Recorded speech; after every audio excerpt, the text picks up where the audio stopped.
Spend much time in the world of social media and you're going to come across people saying, oh, let's make this go viral. We want this to go viral. It's viral marketing. And it's a lovely idea, but it's actually really quite hard to fabricate a viral hit. It's quite hard to create one deliberately. But let's have a look at how some of those numbers might pan out. I remember back in, do you remember the Gangnam Style video, South Korean singer? 2012, this came out on YouTube. That's only, well, what is it? At the time I'm recording this, it's 5 years ago, and in a way, 5 years is an absolute age in the world of social media and YouTube as a channel. And I remember watching this, like 10 million views, 20 million views, 50 million views. 62, almost 63 million views at this point.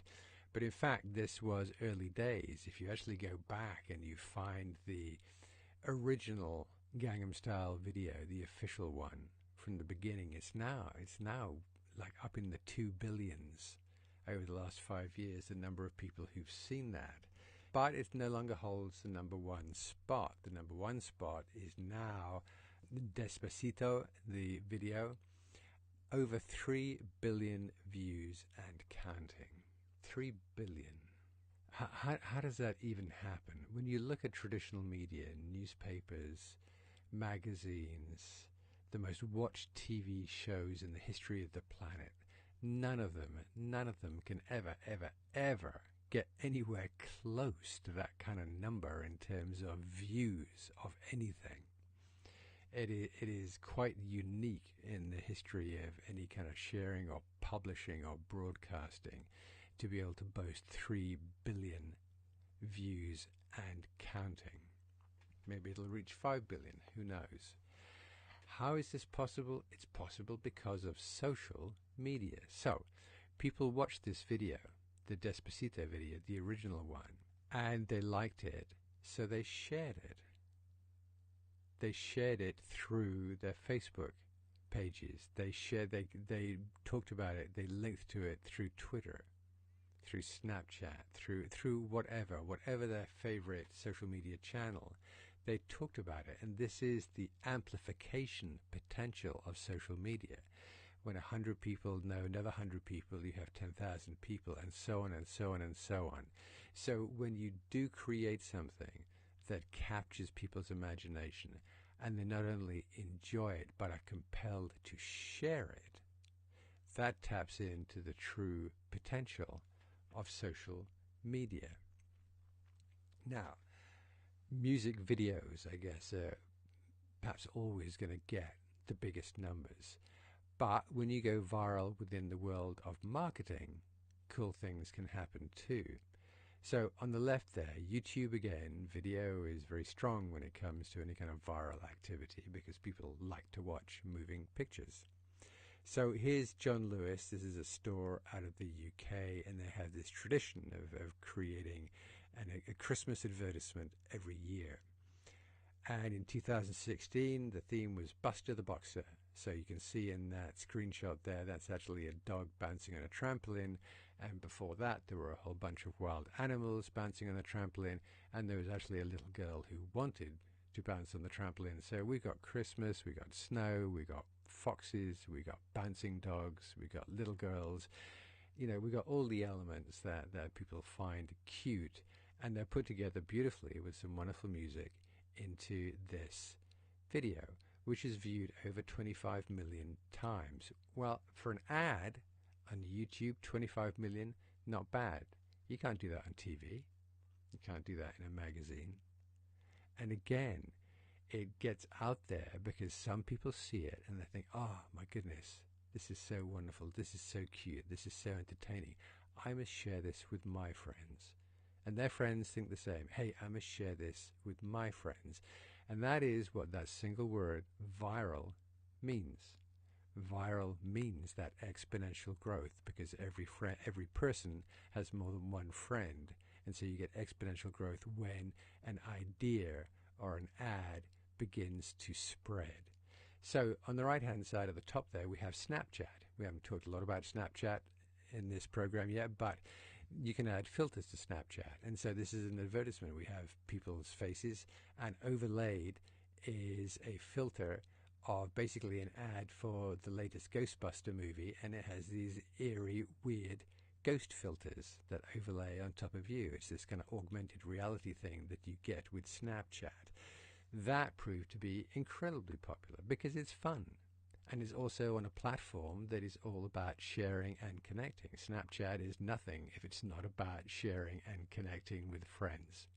All right, so you get an idea that's fun. You get an idea that fits the platform like this, like these eerie, weird ghost overlays or filters, and you have a lot of fun. You have a lot of viral activity.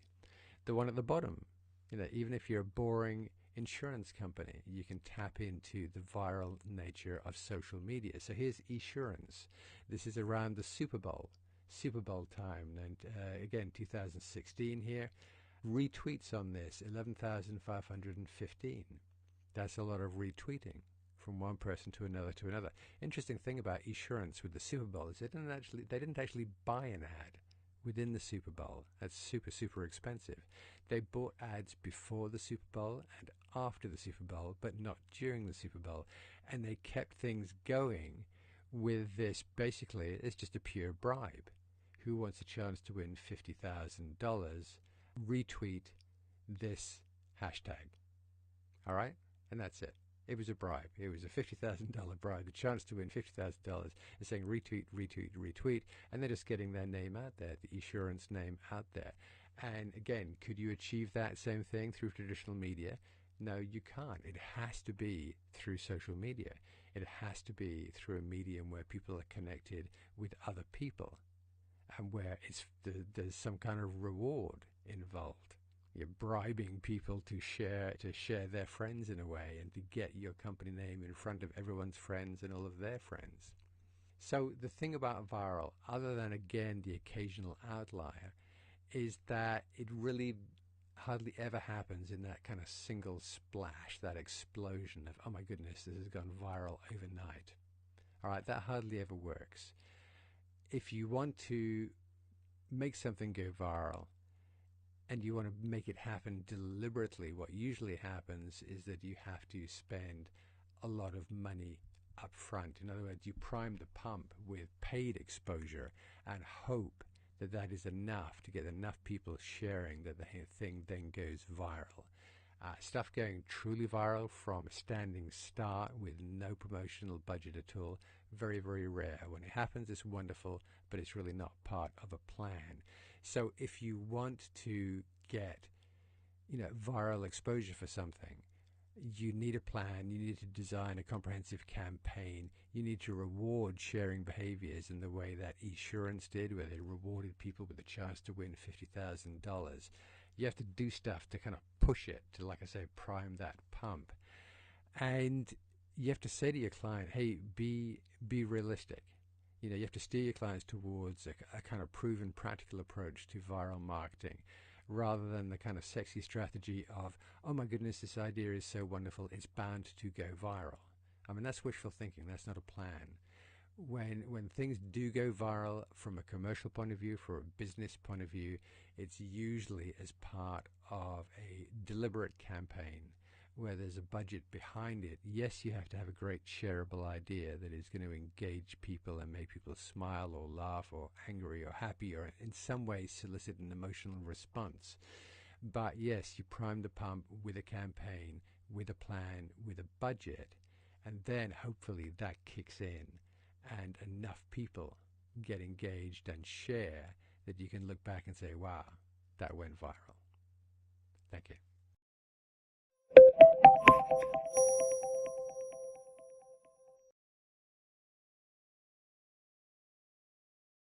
Welcome to part 15, where we break down the elements of content that works.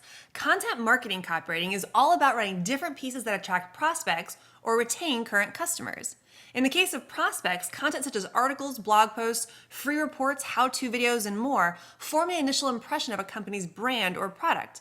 When done well, it helps attract the right audience because it's very targeted. It builds a rapport with the audience, and it gets those prospects to stick around to see and respond to your sales messages. After someone becomes a customer, a company needs to continue communicating with them, delighting them, and offering other useful tips or solutions. Again, that's done through content such as an e-newsletter, emails, how-to videos, webinars, and more. So, content runs across a wide spectrum, as you'll see, which means plenty of opportunity for you. Here's Bonnie to tell you how it works. Here at AWAI, in case you hadn't noticed, we run a lot of articles, emails, and other content, which means that we assign a lot of projects out to writers. And when we do, we look for someone who truly gets the flow of what works for content in a marketing sense. But what does that really mean? Let's start with a framework for how content fits into the customer acquisition effort. Remember when you saw the content copy continuum earlier? Here it is again as a reminder that companies need to communicate to prospects and customers in 4 main stages. Stage 1 is awareness. The company gets the attention of prospects who flock to a website or subscribe to a video stream or newsletter. You can see many different types of channels used here to get attention. Stage 2 is primed for purchase. The company introduces an exciting solution to the prospect, ultimately leading them to a sales page or place to buy. This might be through an email series, online ads, web pages, and more. Stage 3 is the actual sale. This is a direct promotion to buy using copy in sales letters, e-commerce product pages, and many other approaches, as you can see here. And stage 4 is retention. After someone does buy, how does a company keep all of their buyers and even upsell new products or services to them? You guessed it, more copy and content that delights them. Content does the heavy lifting in the awareness stage to bring in prospects who become prime candidates for sales. And content is used in the remaining 3 stages to stay in touch with customers, retain their business, and upsell them. Now let's focus on that first stage, awareness. This is where potential prospects are first introduced to the business and how it might help them. Content is typically free at this stage and ideally contains helpful, targeted information with a call to action to learn more or sign up for a low-risk offer like a free report, for example. The most common types of content produced for awareness include blog posts and articles, videos, reports or guides, live webinars and demonstrations, case studies, which are success stories, and interviews, podcasts, newsletters, either in print or online, social media posts, ebooks, white papers, which are usually for B2B and more technical in nature. As a skilled writer, you play a big role in writing all of these important materials. And the best news is content never stops. Companies that blog need to blog regularly. Newsletters are published regularly. This is why so many copywriters love content gigs, where they're hired to create new content for the same company again and again. So what's the formula for content success? It's not drastically different from sales copy. You're still trying to solve a need with content, but it's more of a gentle approach than a direct response sales copy approach. Content works especially well when it offers fresh, helpful solutions or insights related to a common problem. It has to be relevant to the audience that you're writing to. It has to be engaging and tell a compelling story or present a strong idea. You want the content you're writing to trigger some response or action from the people who are reading it. And ideally, you want to write content that's so useful that readers want to save it and share it with other people. And in a perfect world, it would even go viral. So for example, if the prospect is looking to crate train a puppy and your client sells puppy crates, you could write a terrific blog post or guide on behalf of that client. Here's an example of a company that did just that. 8 steps to crate train a puppy fast. This is very attractive because it sounds easy and it can provide relief for the exhausted puppy owner in no time at all. Just a couple of years ago, a pediatrician's video went viral for its unique approach to stop an infant from crying. Maybe you saw it. His demonstration of the hold has been viewed more than 44 million times. Notice how the first part of the YouTube video title is How to Calm a Crying Baby. Imagine how many frantic parents with fussy babies have watched this video and it saved their sanity. And imagine what this video has done for Dr. Hamilton's practice. This video exemplifies great content. It offers a unique solution to a common problem with clear and helpful information. Just like sales copy, great content starts with an appealing headline geared 100% to the need or desire of the prospect. Know your prospect, right? Whether it's a blog or article headline, a YouTube video title, a free guide like our 9 ways to get paid to write report, or any other piece of content, relevance and the promise of a beneficial solution are key. This is also true for B2B lead gen materials. You never want to bore the reader, but many B2B companies put out something dry and dull like Cloud Strategy Guide.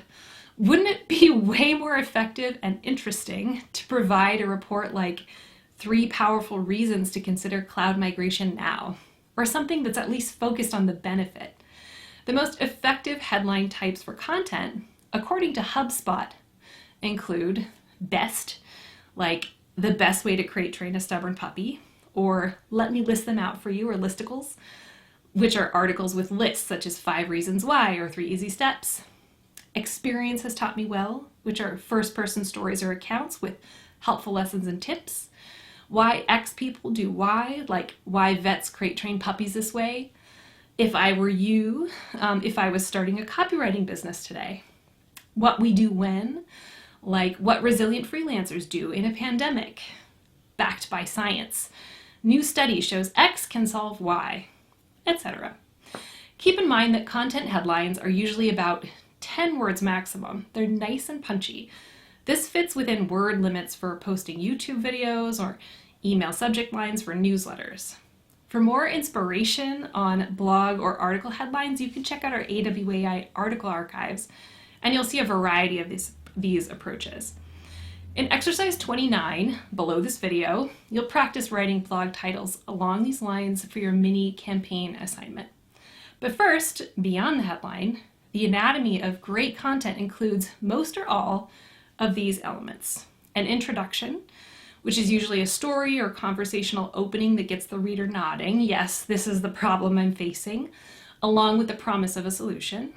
How-to steps or tips with descriptions on why they work.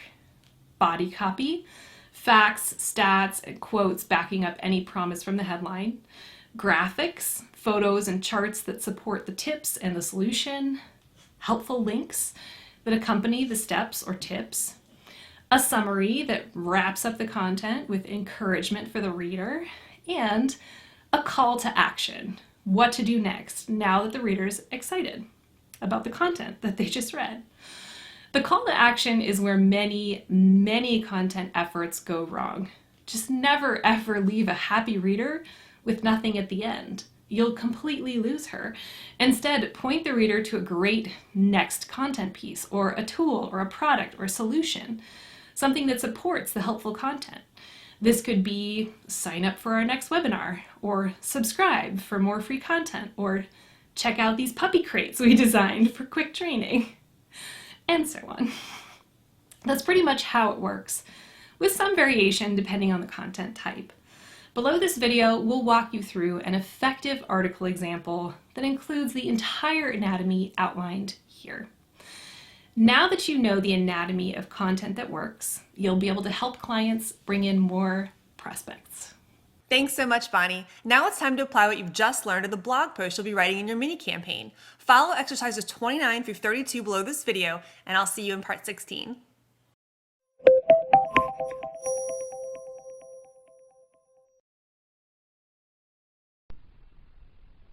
Hi everyone, Ed Gandia here, and I wanted to shoot you a quick video just to give you a really good flavor for how I both index and organize the research I do when tackling a white paper project.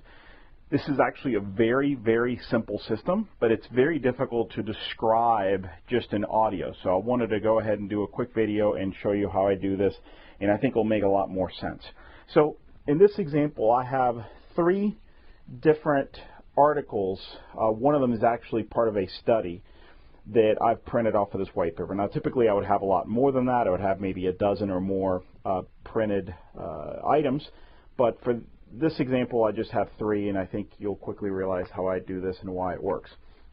All right, so this happens to be the abstract of a study done on product returns for retailers and the costs associated with that. So what I typically do is when I print it, I read through it and highlight the key passages that might be helpful to me. So here's one where the value of commercial product returns now exceeds 100 billion annually in the U.S. So that's an important statistic for this particular white paper. Also, only a relatively small fraction of the value is currently extracted by manufacturers. Large portion erodes away due to long processing delays. So that could be a key point for the white paper. And let's see, let's say that I move on to the next page and I find another item in here that would be of interest. And let's say that that's it for this one.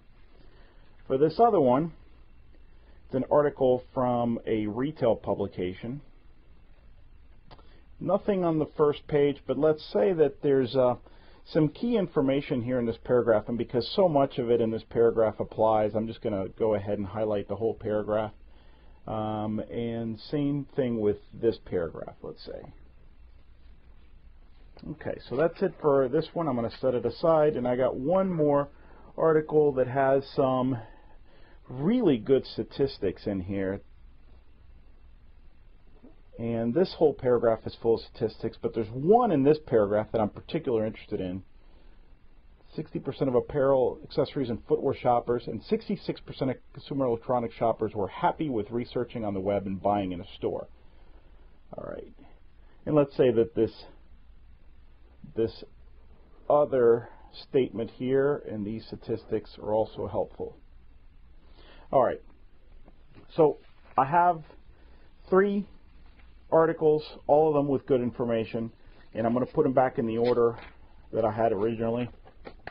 So what I do at this point is I label the first article or study A, and then I go through everything that I highlighted, and then I give it a small lowercase a, B,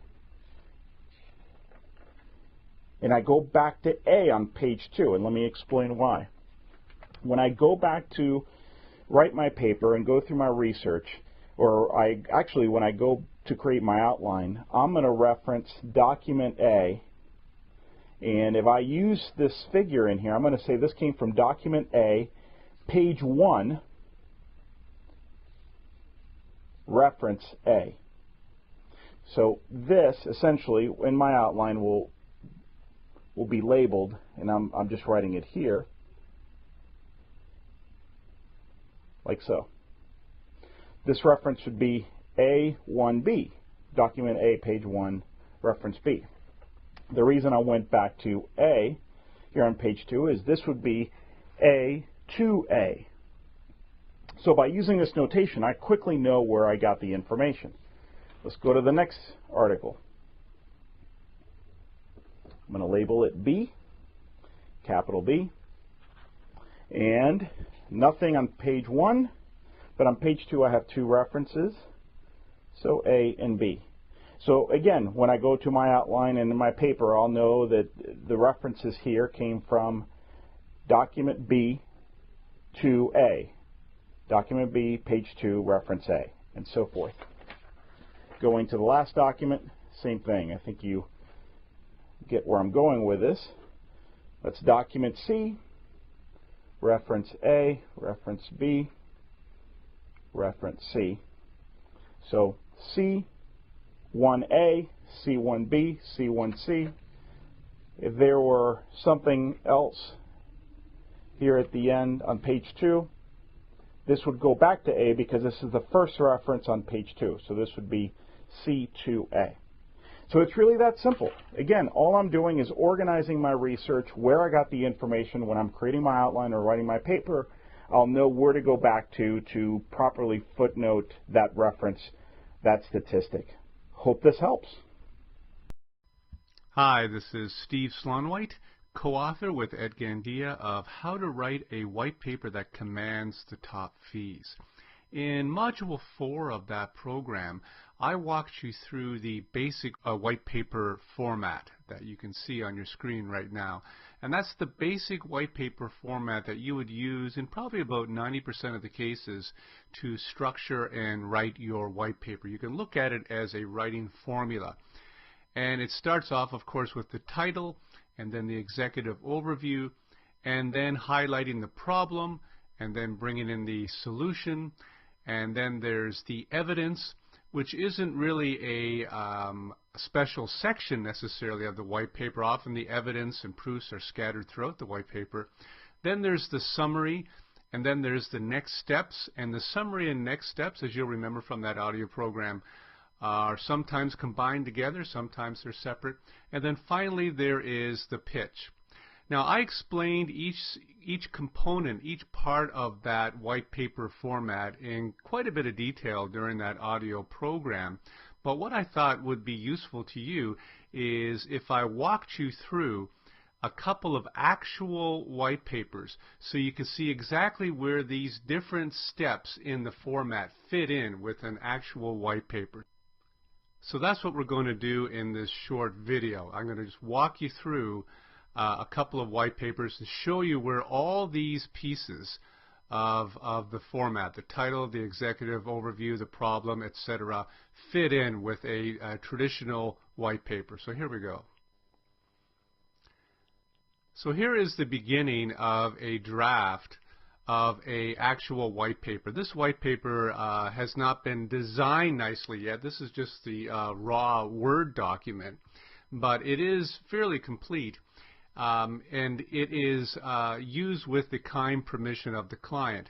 The client has allowed us to use this white paper for demonstration purposes for this course. However, we're unable to give you an actual copy of this white paper. So what I'm going to do as I walk you through this particular white paper is to highlight various areas that coincide with the basic white paper format so you can understand that format more clearly. And I'm going to actually read you some sections because you won't be able to download this and read it yourself. So this white paper starts off with the first part of the basic white paper writing format, which is the title. And the title you can see on the screen there is No More Duct Tape, Improving Retailer Performance Through an Integrated Approach to Product Master Data Management. Now that title is a very typical and effective title for a white paper because, as I taught in Module 4 of the program, it contains a benefit. It's a benefit and of high interest to the reader. If you are in retail management, well, of course you want to improve your performance through an integrated approach to product master data management.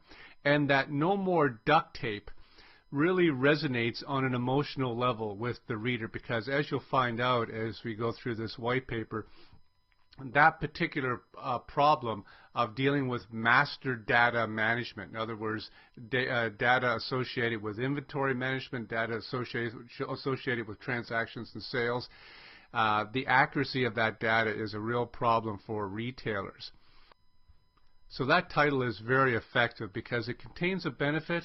It hints at the problem, that no more duct tape, it hints at the problem that the reader may be facing, and it promises a solution. The solution is, of course, an integrated approach to product master data management.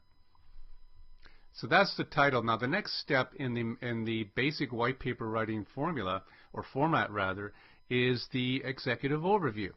Now in this case, the executive overview is this section of the white paper right here, these first few paragraphs. Now, an executive overview is not necessarily titled an executive overview. You can see right here, in this case, we called it an introduction, but it still serves as an executive overview. And as you remember from the audio portion of this program, Module 4, that the executive overview serves as kind of a mini white paper. It gives you a quick overview of what the problem is and what the white paper is going to say about the solution.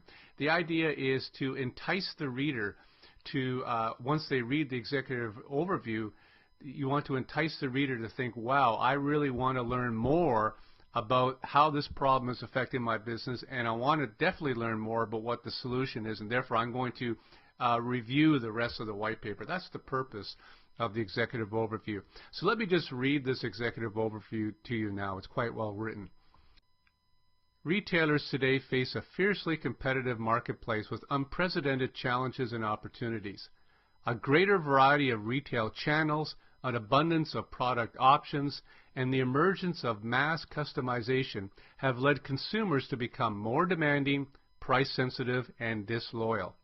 At the same time, the global economic downturn continues to erode consumer confidence, forcing retailers to cut margins to the bone and leading to a number of high-profile store closings and bankruptcies. Retailers that have weathered the economic storm recognize that now, more than ever, increased business and supply chain agility will be the key to surviving and even thriving in the coming months and years. Today, the ability to attract and execute faster, to ensure that the right product is available at the right place at the right time, is more critical than ever before. And retailers that can pivot faster than their competitors stand to come out on top once the skies are clear. Now, you may not understand the technical language and the buzzwords associated with retail management, but I think you'll agree that if you're in retail management, if you're in charge of supply chain management or inventory management for a large chain of stores and you want to maintain your competitiveness, then you are going to be interested in reading the rest of that white paper based on that executive summary. And that's exactly what a good executive summary should do. So that is the executive summary. Now let's move down to the next part of the white paper writing format, which is the problem. And the problem is highlighted in a couple of key places. First of all, it's highlighted right here in the next subhead. Product master data is now a business problem. So you can see the writer here has come out swinging by saying, hey, we've got a problem here. And you need to know about this problem. And you can, let me just read you a couple sections here that really do a good job of describing and agitating the problem. Here's a section right here just in the next paragraph. Most retail organizations are challenged by product master data that is inaccurate or incomplete, and an alarming number of critical business decisions are being made based on this erroneous data. In fact, Gartner estimates, Gartner is a major research firm rather, Gartner estimates that more than 25% of critical data within Fortune 1000 businesses is inaccurate and incomplete. So you can see here how that really highlights the problem, really brings the problem to life and makes it real for the reader. And also, this whole section here of Gartner estimates that 25% of critical data within Fortune 500 companies is inaccurate and incomplete. That whole section there is also part of the basic white paper writing format where we talk about giving evidence or giving proofs of what you're saying is true. Now, evidence is often scattered throughout the white paper, and that's a good example of it being used there. Now, as we go further along the white paper, you see that the writer has decided to really spend a lot of time to explain the problem, to agitate the problem, to bring it to the surface and make it real for the reader. And the whole purpose here of spending all this time on talking about the problem is to get it on the front burner. I mean, even though this is a big problem, for the reader, it may be a back burner problem. It may be one of those problems where the reader is thinking, I'll deal with it sometime in the future, or sure, it's important, but I have other problems that are competing for my attention and they're even more important.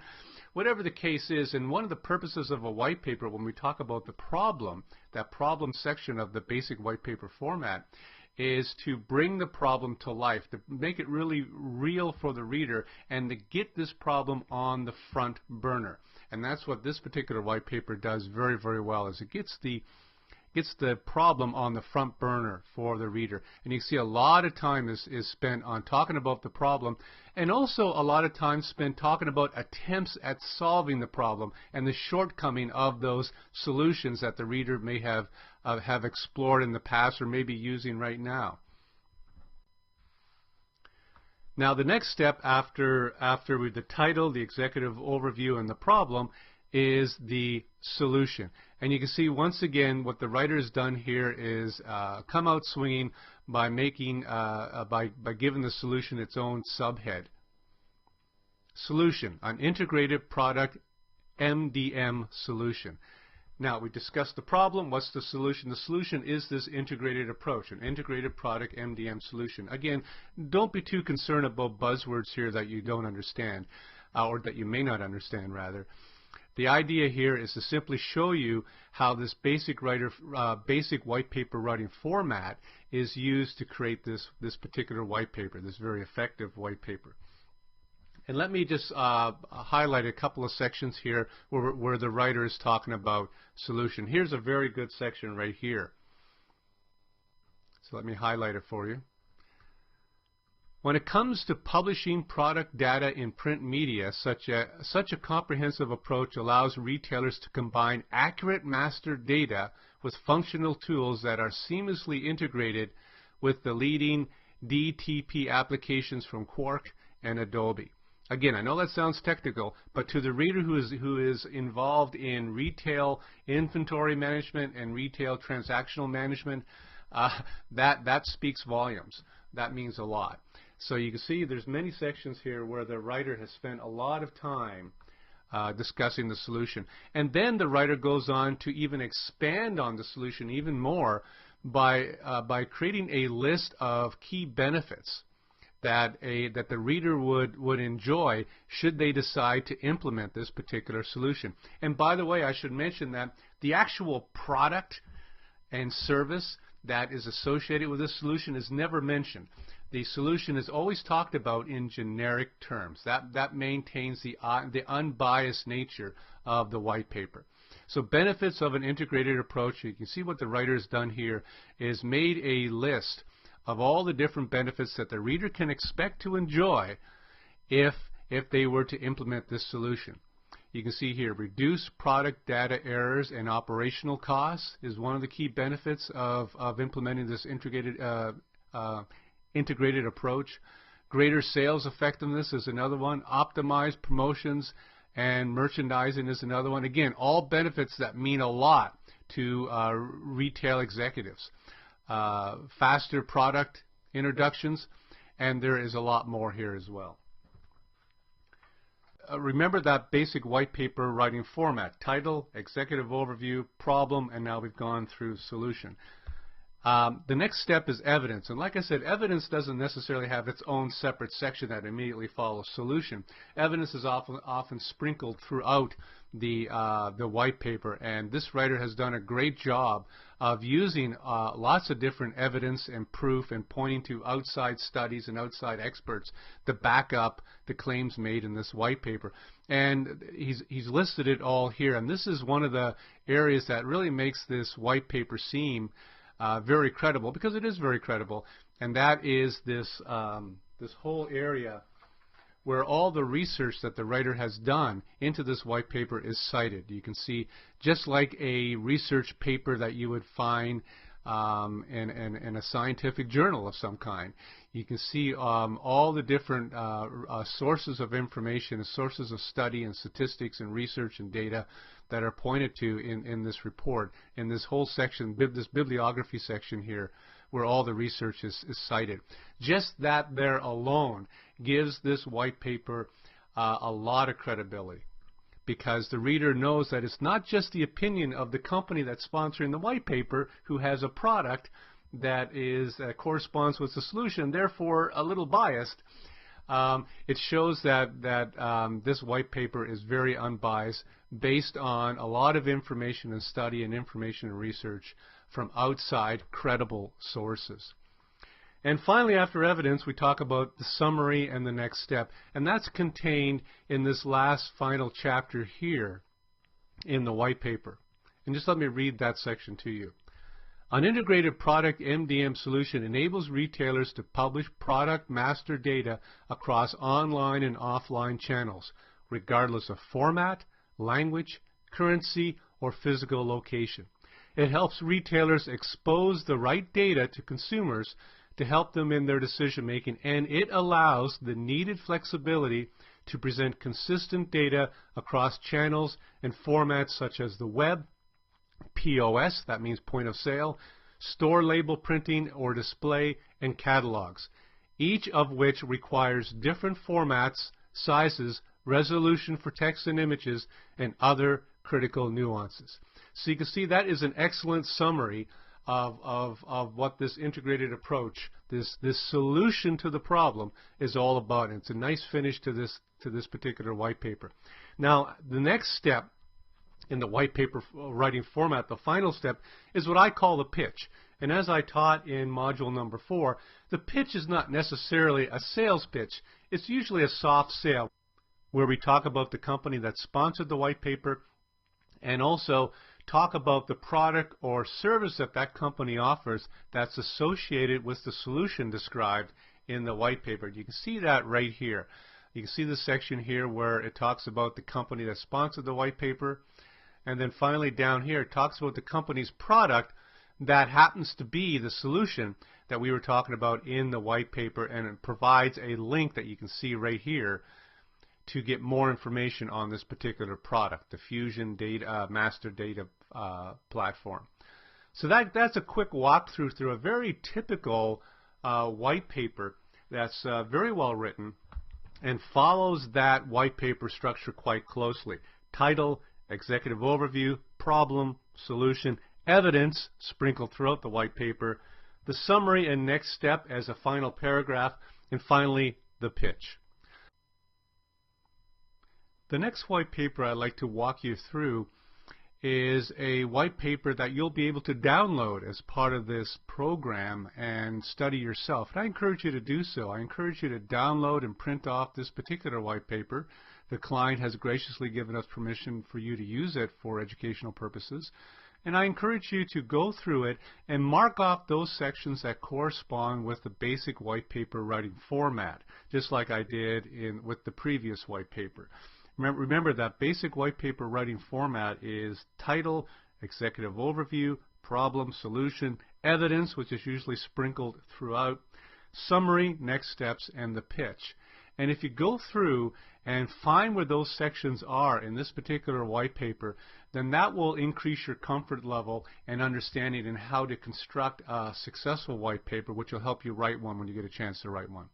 So I encourage you to do that. Print this off and use it as a study piece for yourself. But another reason why I wanted to show you this particular white paper is that it has a feature in it that you'll often find in white papers that I didn't mention when I was talking about white paper writing formats in Module 4. And let me just scroll down now and I can show you. The white paper goes through the traditional formats, by the way, and you'll see them as we scroll through. And the one thing good about this particular white paper, unlike the last one, is that it's all designed so you can see what a white paper looks like when it's actually published, designed and nicely published. But bear with me a second as I scroll down. We go through all the different sections of the white paper, and we come toward the end of the white paper, and guess what? And rather than ending, what this white paper has done is it's added a couple of case studies.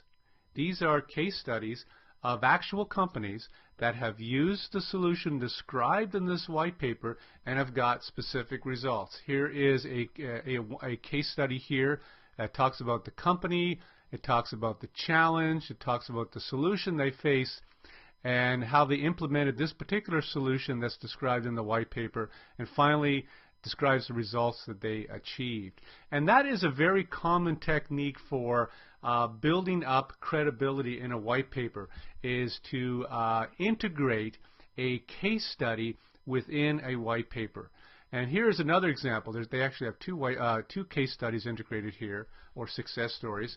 This is another company that has used the solution described in this white paper successfully, and it names the company, It talks about the challenge they originally faced. It talked about the solution, which is described in this white paper, and how they implemented the solution, and talked specifically about the results that they achieved. So when you're writing a white paper, sometimes what a client will do is they'll have a couple of case studies already prepared, or they'll want you to do a couple of case studies and integrate them within the white paper just to make the white paper more interesting and relevant to the reader, and to boost the white paper's credibility.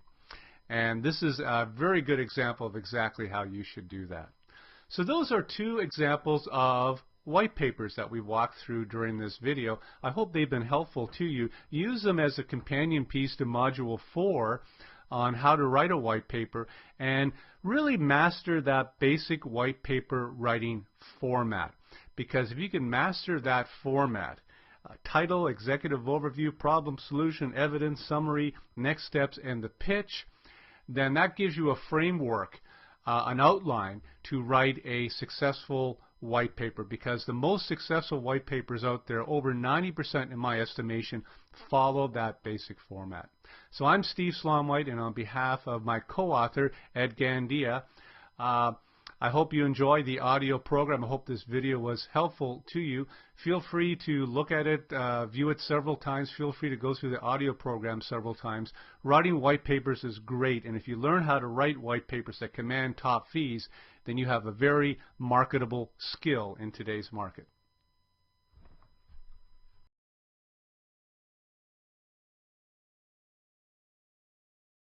Hello and welcome to How to Write High Impact Emails. I'm thrilled you've decided to join me on this journey on learning how to write these kinds of emails. And really, there's a lot to learn, so I'm excited for you. And one thing I would highly suggest is to not skip this lesson's assignment where you're going to build your own swipe file. So what I want you to do is to set up, a separate email address, Gmail, Yahoo, whatever you want. And then using that email address, you're going to go sign up for every single free report, free newsletter, anything like that you've come across on the web that is of interest to you. And the reason we want to do that is because it will build your swipe file. And ideally, you do it in lots of different industries, anything that you're remotely interested in. Just because by having kind of what's working in all these different industries, it'll help feed your mind and help you become very creative when it comes time to come up with ideas for your emails and themes and hooks and things like that, and subject lines. So just having that kind of broad knowledge base is so important. So I highly recommend you do that. Set up that email address, build up that swipe file, and don't just collect the emails, actually read them and study the ones that make you want to click, because you want to find out why did it make you want to click. So you really want to go in detail. Just read it through slowly, maybe write it out by hand if that slows you down a bit, so you can really see what word choices they're using and kind of figure out why they're doing what they're doing. So yeah, definitely recommend you do that. Do not skip that step. It is so important. And I'll see you in the next lesson. Bye.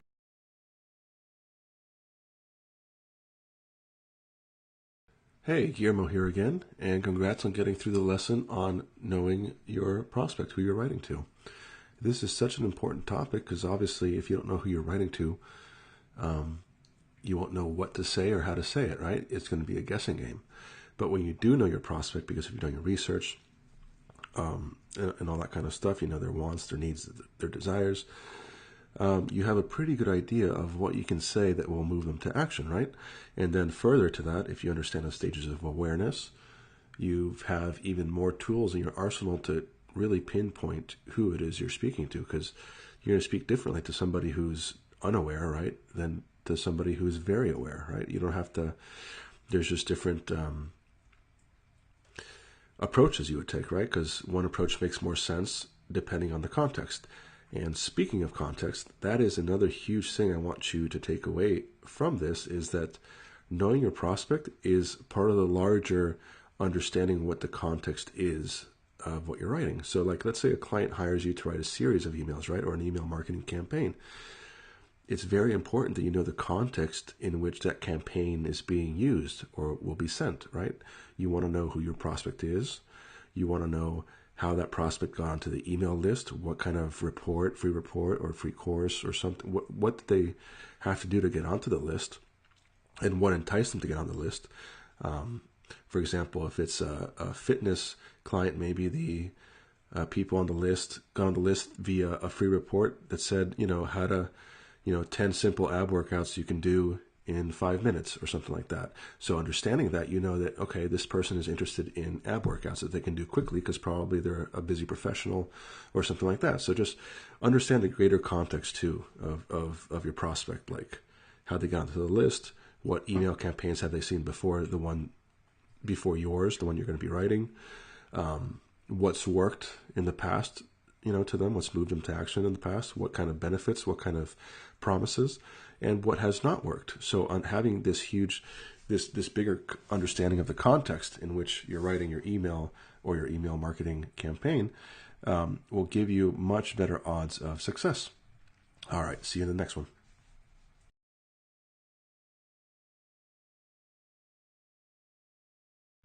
Hey, Guillermo here.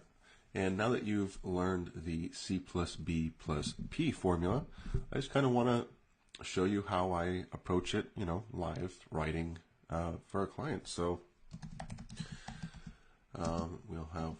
let's do like maybe 2 examples real quick.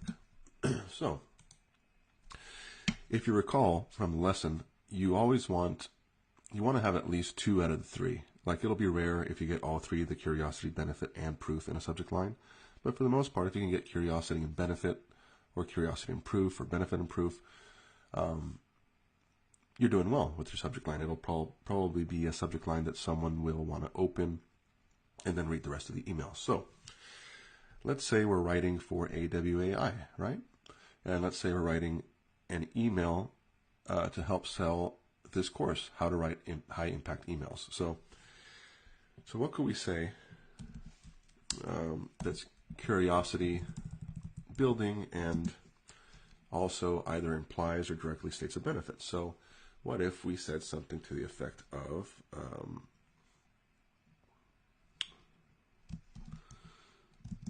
only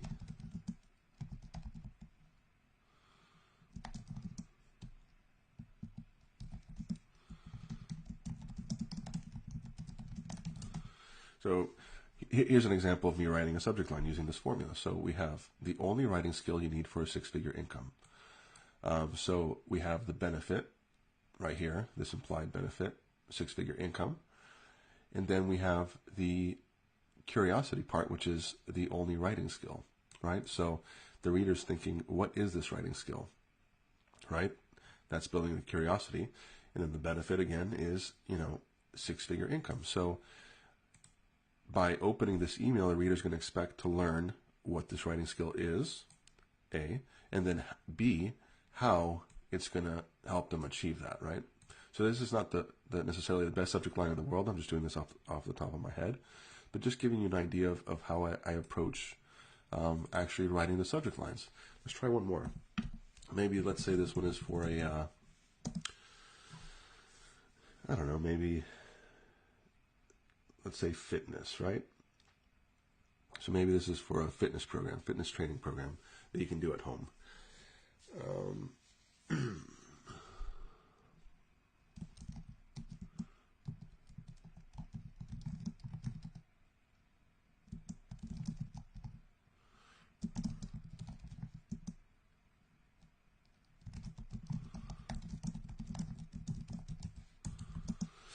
So in this one, I have a form of proof by saying, let's add top, by saying top athletes. So that's kind of a proof element there.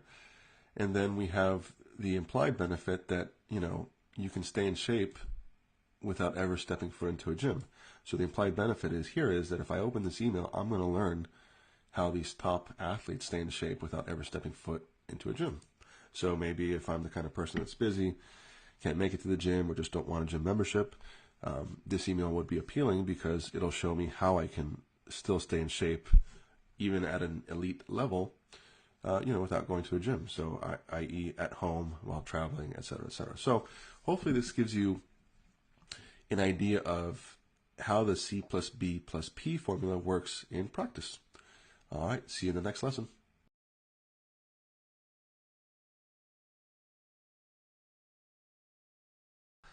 Hey, Guillermo here, and first of all, I just want to say congratulations on making it through to the end of the program. That's a huge accomplishment, and you should feel proud of yourself, so please celebrate. And what I want to do here is just show you how I would incorporate all these 7 principles into writing an email. So let's do that. So let's say I'm going to write an email. This email will be for AWAI is a client in Rebecca Matters voice, right? So let's go through here, and it's going to be for, the goal is to get the reader to click through to read the sales letter for, let's say, Nick Usborne's digital copywriting program. I think that's what it's called. Anyhow, so this is basically what the email is going to be for, just to give you some context. So your prospect's awareness levels. So I would first think through, okay, who am I writing to? Well, Nick's program is an advanced program at AWAI. It's a higher priced program too. And so most likely this prospect has already bought something from AWAI, probably something lower price. So they're probably already a customer, which means they're already aware of the fact that, you know, their writer's life exists. They already are aware of, you know, that copywriting is a way to make money. And they're probably aware that you can do it by writing online copy. So they're pretty aware. I wouldn't say they're product aware, but they're definitely problem aware, and maybe and most likely solution aware too. So that's that part. And then writing in the right voice. This is going to be, like I said right here, it's going to be in Rebecca Matters voice. So it's a friendly, conversational voice. You know, it's not in your face. It's not going to be controversial. It's just going to be friendly, helpful, being of service. All right. So I'm going to start the email here, and then as I write the email, I'll go through each of these parts to kind of help you understand how it all plays out. So we have a subject, we have our preview text, we have our salutation using, you know, personalization there, and the sign off is just going to simply be Rebecca, and most likely we'll have a PS. And so the body copy will go here, and the subject line will go here, and the preview text will go here. All right, simple enough so far. I'm just creating a little template or structure for myself here. Just going to do that. Just going to highlight this so my client knows that it's one of those personalization fields.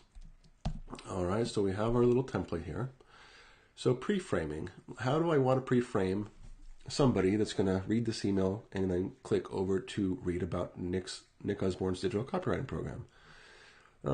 I would say that for this, I want to make them feel excited. You know, just excited that there's this great opportunity to make a living as a writer. So that would be my pre-framing. So we'll just write it here: pre-framing, excitement. That's the emotion we're going for. All right.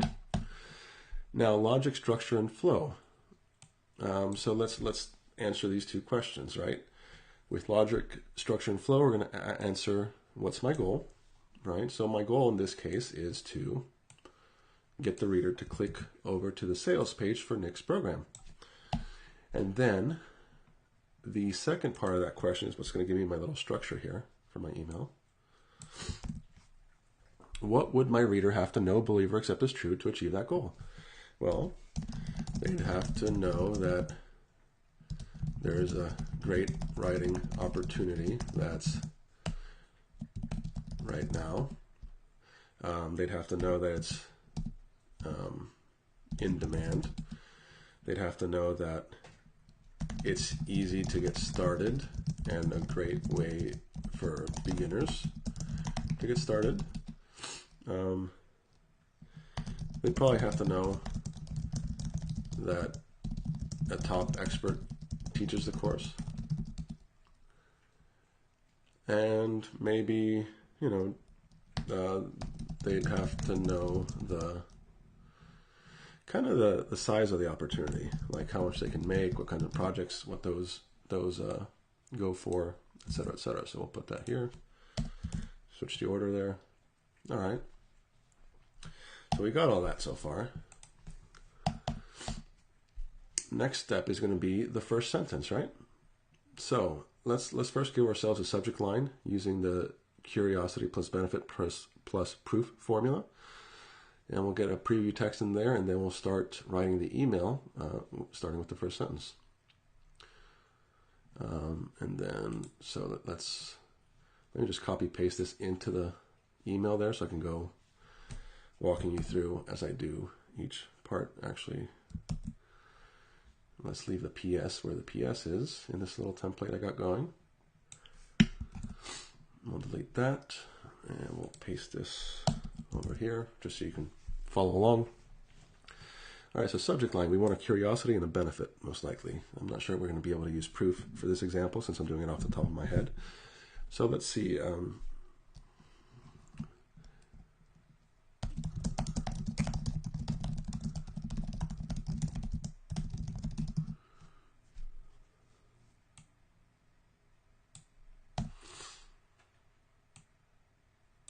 So there we go. That'll be our subject line. So we have the curiosity element. What is this opportunity? And the implied benefit here is that, it's a big opportunity that you'll benefit from it financially, right? Preview text, we can say it's part of we'll give them a clue. I don't know, I'm just making this up, 300 billion a year market. All right, so we have our subject line and we have our preview text. Then we might add today there on the subject line. All right, so we want to pre-frame with excitement, and we already have this part, our little framework here. Okay, so we have hi, first name. If you're a new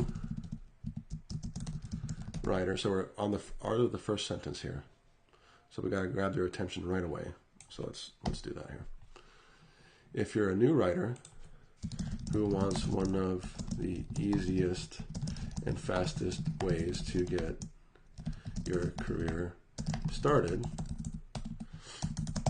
look no further than this niche. And we'll even add a little link here. So if somebody's curious enough, they'll click, and if not, they'll keep reading. So bonus tip there. So oftentimes I like to put little links early on, just because if somebody reads this and they're curious enough, they'll just go ahead and click. But if they're not, then we give them more information using the structure to let them kind of keep pre-framing them so that they're ready to click the link during the call to action. So let's see. If you're a new writer who wants one of the easiest and fastest ways to get your career started, look no further than this niche.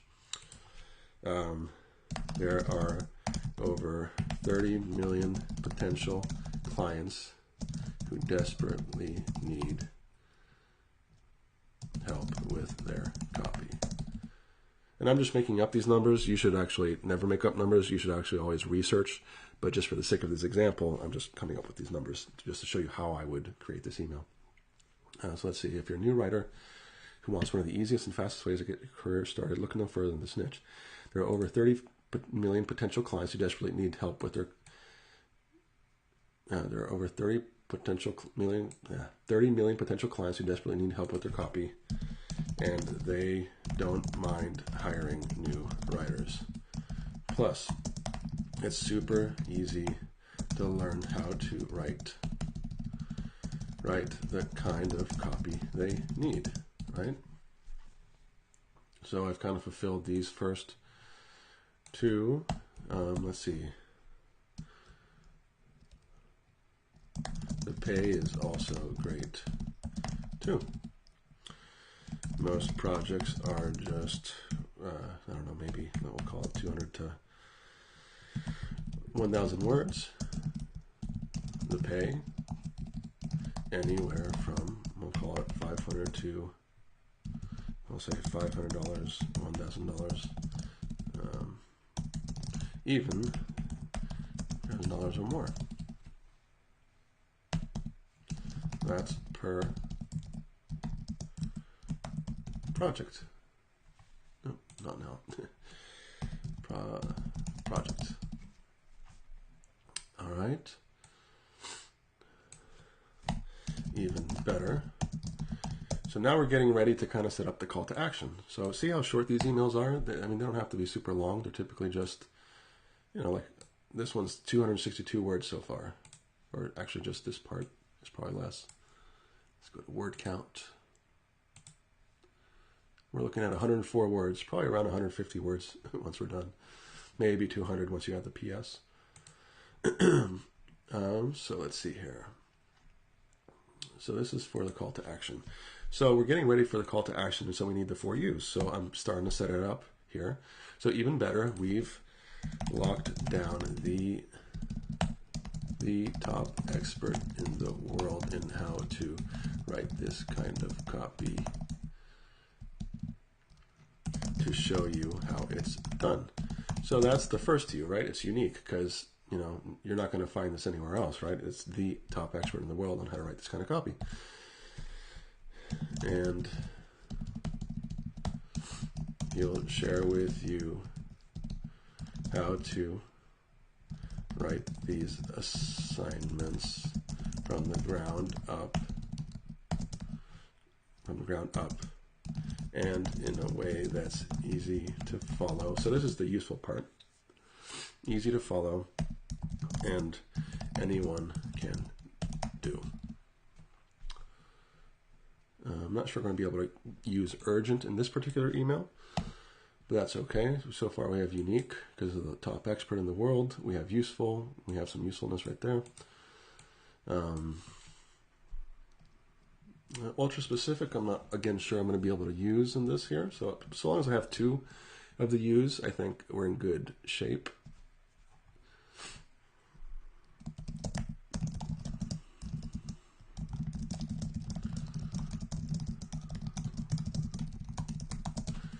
There we go, adding some specificity. Oh, and you can learn how to do this all in as little as a weekend. If you'd like to learn more, along with how you can get started right away, click here. There we go, very simple call to action. And again, I'm just doing this off the cuff, so not particularly the best copy in the world. I would probably go back and, you know, really think through all this, but I just want to give you kind of the gist of how I work here and how these concepts play out. So far, let's read the email. So we have the subject line here, preview text, right? Subject line follows, or the preview text is related to the subject line. And our subject line, our body copy, our first sentence, our first couple of sentences relate to the subject line. So we're not, you know, clickbaiting or bait and switching the reader. So we have, hi, first name. If you're a new writer who wants one of the easiest and fastest way to get your career started, look no further than this niche. And we have that little link there in case somebody's curious. There are over 30 million potential clients who desperately need help with their copy, and they don't mind hiring new writers. Plus, it's super easy to learn how to write the kind of copy they need. The pay is also great too. Most projects are just 200 to 1,000 words. The pay, anywhere from $500, $1,000, even $3,000 or more. And that's per project. Even better, we've locked down the top expert in the world in how to write this kind of copy to show you how it's done. He'll share with you how to write these assignments from the ground up, and in a way that's easy to follow and anyone can do. Oh, and you can learn how to do this all in as little as a weekend. So if that sounds like something you'd like to learn how to do, we'll just say, click here to learn more and how you can get started immediately. There we go. All right. So we have our call to action. We use the, like 2 of the U's, maybe kind of 3. We're pre-framing. We're getting them excited by telling them all these kind of little perks of learning this kind of project. We've got a good sentence, first sentence. Got the subject line, the preview text, salutation with personalization. And we have our sign off, which is Rebecca, and the PS. Let's see here. What can we say? Let's see. So with the PS, usually you can have urgency. You can basically recap what you've said. So if somebody is just scrolling along, they don't want to read all this copy, they might stop here and see, like, so maybe let's do that. Let's just recap.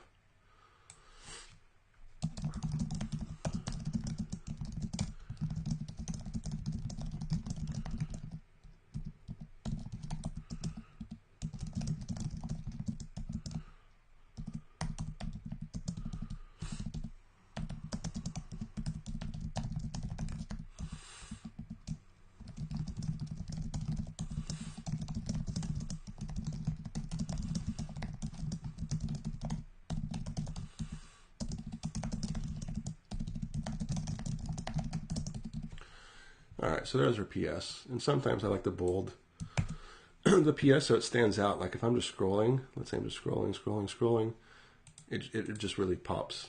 And it'll cause somebody's going to be more likely to read it. And then we'll have another call to action here at the PS, just because somebody might not read the body copy and we want them to click the link. So there you have it. Writing an email from scratch, I don't know what that took, maybe like 10 minutes, me walking you through it. But you can see how quickly you can write these emails once you learn these concepts. And the more you do it, the faster you'll get. And the faster you get, the more money you'll make. So again, I hope you've enjoyed the program. And yeah, hope you've enjoyed it. Hope you got a lot out of this. And bye for now. Hi there, welcome to the Lesson 5 video on newsletter formats. I want to show you and walk you through two distinctly different newsletters so that you have some models to reference when you're either working with a client that has a newsletter already, or you're going to help a newsletter client create a new format. So let's take a look at the recap of the main aspects of newsletters we've covered already, because these will come into play as you look at the models I'm going to show you. So there are different content approaches that newsletters can take. They can include original content only, curated content with little teasers and references, or a blended model, which I'm sure you'll come across, where maybe there's an essay at the beginning and then curated material after that. We also have a digest style that you saw with short teasers and links, and an episodic or personal essay style like Ann Handley's. Now, on top of that, we also have content elements that any newsletter can use, any of these different pieces. All of them have a subject line and a lead, but some of them may have sidebars, graphics, additional articles, success stories, a tip or a trick or a bunch of tips, a question that they answer each time, a staff or customer profile, promotions or offers, customer testimonials, a calendar or schedule announcement of things coming up, something fun or funny like a meme, and of course, calls to action. There might be several of them actually. So those are the different elements. You have your approaches, your elements, and then finally you have your content format or structure. And most newsletters follow this flow, this format. A subject line, of course, a lead or introduction of some kind, additional valuable content below that, links to helpful or relevant resources, a consistency in voice, tone, features, and formats for each issue of that newsletter, some type of call to action to invite readers to do something, and again, there may be more than one, and usually graphic elements like pictures or screen shots or what do they call it? Free stock photo or stock images, illustrations, charts, anything that will put emphasis on certain content sections or bring it to life visually. So typically newsletters will have this. Some are all text and don't have any graphics or illustrations or anything like that. But it just depends on the mission and the style that the client wants to put out there. But anyway, given those three main parts of newsletters, I want to walk through a couple of examples and just show you the flow. So what I have is a business to consumer newsletter, the Cook Smart one about recipes that I've shown you a couple times, and then a B2B newsletter, which is from Content Marketing Institute. They report and do training and events on learning how to become great content marketers. So that's B2B. So let's walk through the first, well, I'll show you the two that I'm going to walk through, and then we're going to stop sharing the slides and actually go look at those emails. The first one is for Cook Smart. Their newsletter, this is how they position it. We're going to send you weekly cooking and meal planning tips in your inbox. Now, I showed you the subject line a bit ago on the ingredient missing in your chicken noodle soup. I'm going to show you what that newsletter looks like. The second one is a B2B newsletter from Content Marketing Institute. What they do is they offer 8 different newsletters, and I'll show you that in another session. But basically, the overall promise is get email updates from Content Marketing Institute and stay up to date on all aspects of content marketing. I'm going to walk you through this email that I have a screenshot of here. So let me stop the share of my slides and go ahead and share the 2 different samples. All right, now I'm going to share first the noodle soup one that is actually in my email inbox.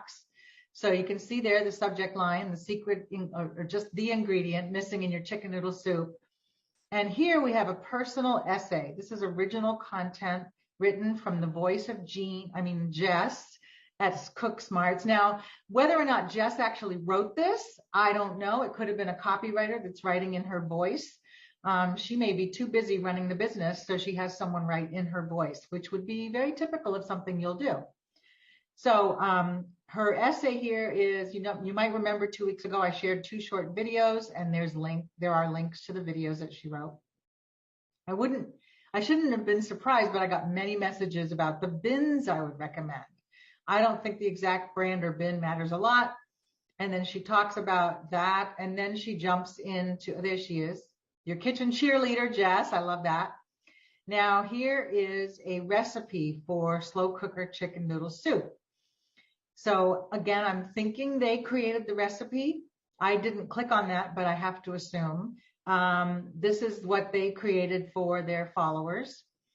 Cook This is the link to go and see the recipe. And then they have a bookshop. They have their own bookshop with snack ideas, Instant Pot, cheat sheet, and recipe converter. And so they're selling things. And that's the call to action, to shop ebooks, right? And then they've got other recipes here, or articles: 3 ways to use marinara sauce, easy school lunch formula, packet go to go recipe collection, and 20 easy breakfast ideas. So notice that there are nice graphics that break up the copy, lots of links, different colors, but it's all clean. It's got a clean background, easy to read, easy to scroll through. And I have a feeling that some of these sections are there every time. I haven't examined those. I haven't examined all the newsletters I got from Cook Smart, but I have a feeling, because this is a nice setup, that they do this every time, this flow. And then now we have a plan. Wow. Okay. So this is a menu plan, and you can join a webinar to cook the menu together with other people, I assume on Zoom. That's pretty cool. So they've got an event they're promoting. And then they have the mission as to wrap up the newsletter, and then the information as to where this is coming from. You can unsubscribe, all that good stuff. All right. So it's very short copy, really. But all of the intent is to be in a similar voice, really friendly, helpful for anyone trying to cook meals, and invitations to do things like join a cook together session or shop for books. So very much an active, helpful newsletter with lots of different things that have value for the reader. And this is just one issue. Look at all they've packed into this, although there isn't a lot of copy. But I assume when you click, you go to pages that have more copy explaining what people can do and learn. All right, so that's that one. Okay, starts with a personal essay and then has a bunch of helpful things to help the reader. Now I'm going to stop sharing that, and I'm going to share the Content Marketing Institute newsletter, which is very different. Hang on one second. There we are. Now, some newsletters, when you get them, allow you to read the issue online versus in your email inbox or on your phone or something. So I clicked on that link here. So this is what I'm seeing online for the Content Marketing newsletter called This Week in Content Marketing Institute. So they have a main topic with a little teaser, and this is going to be an essay or a blog post that is a full-length piece written by Robert Rose, who's one of the founders and senior executives at Content Marketing Institute. So there's a little intro headline, an image, and then a teaser, and then they want you to read more and click to the website to read the whole article. More of this week's best stuff. They have different articles and tips written by staffers, or it could be contributing writers. Then they have an invitation to be featured on the Content Marketing Institute website. So fill out this form to share your opinion or trend you've seen this week, so we'll credit you as the source and include your commentary if we include your submission. So they're actually asking readers to be contributors. And the contributors will get a byline, a credit source. I think that's about it. They're not going to pay you if you want to contribute, but you will be featured on their website, read by thousands of people. And then we have a personal letter from Robert. And this is very original content here. He has a call to action. Tell us your thoughts about this note. So again, engaging personally one-on-one. Please, I want to hear from you.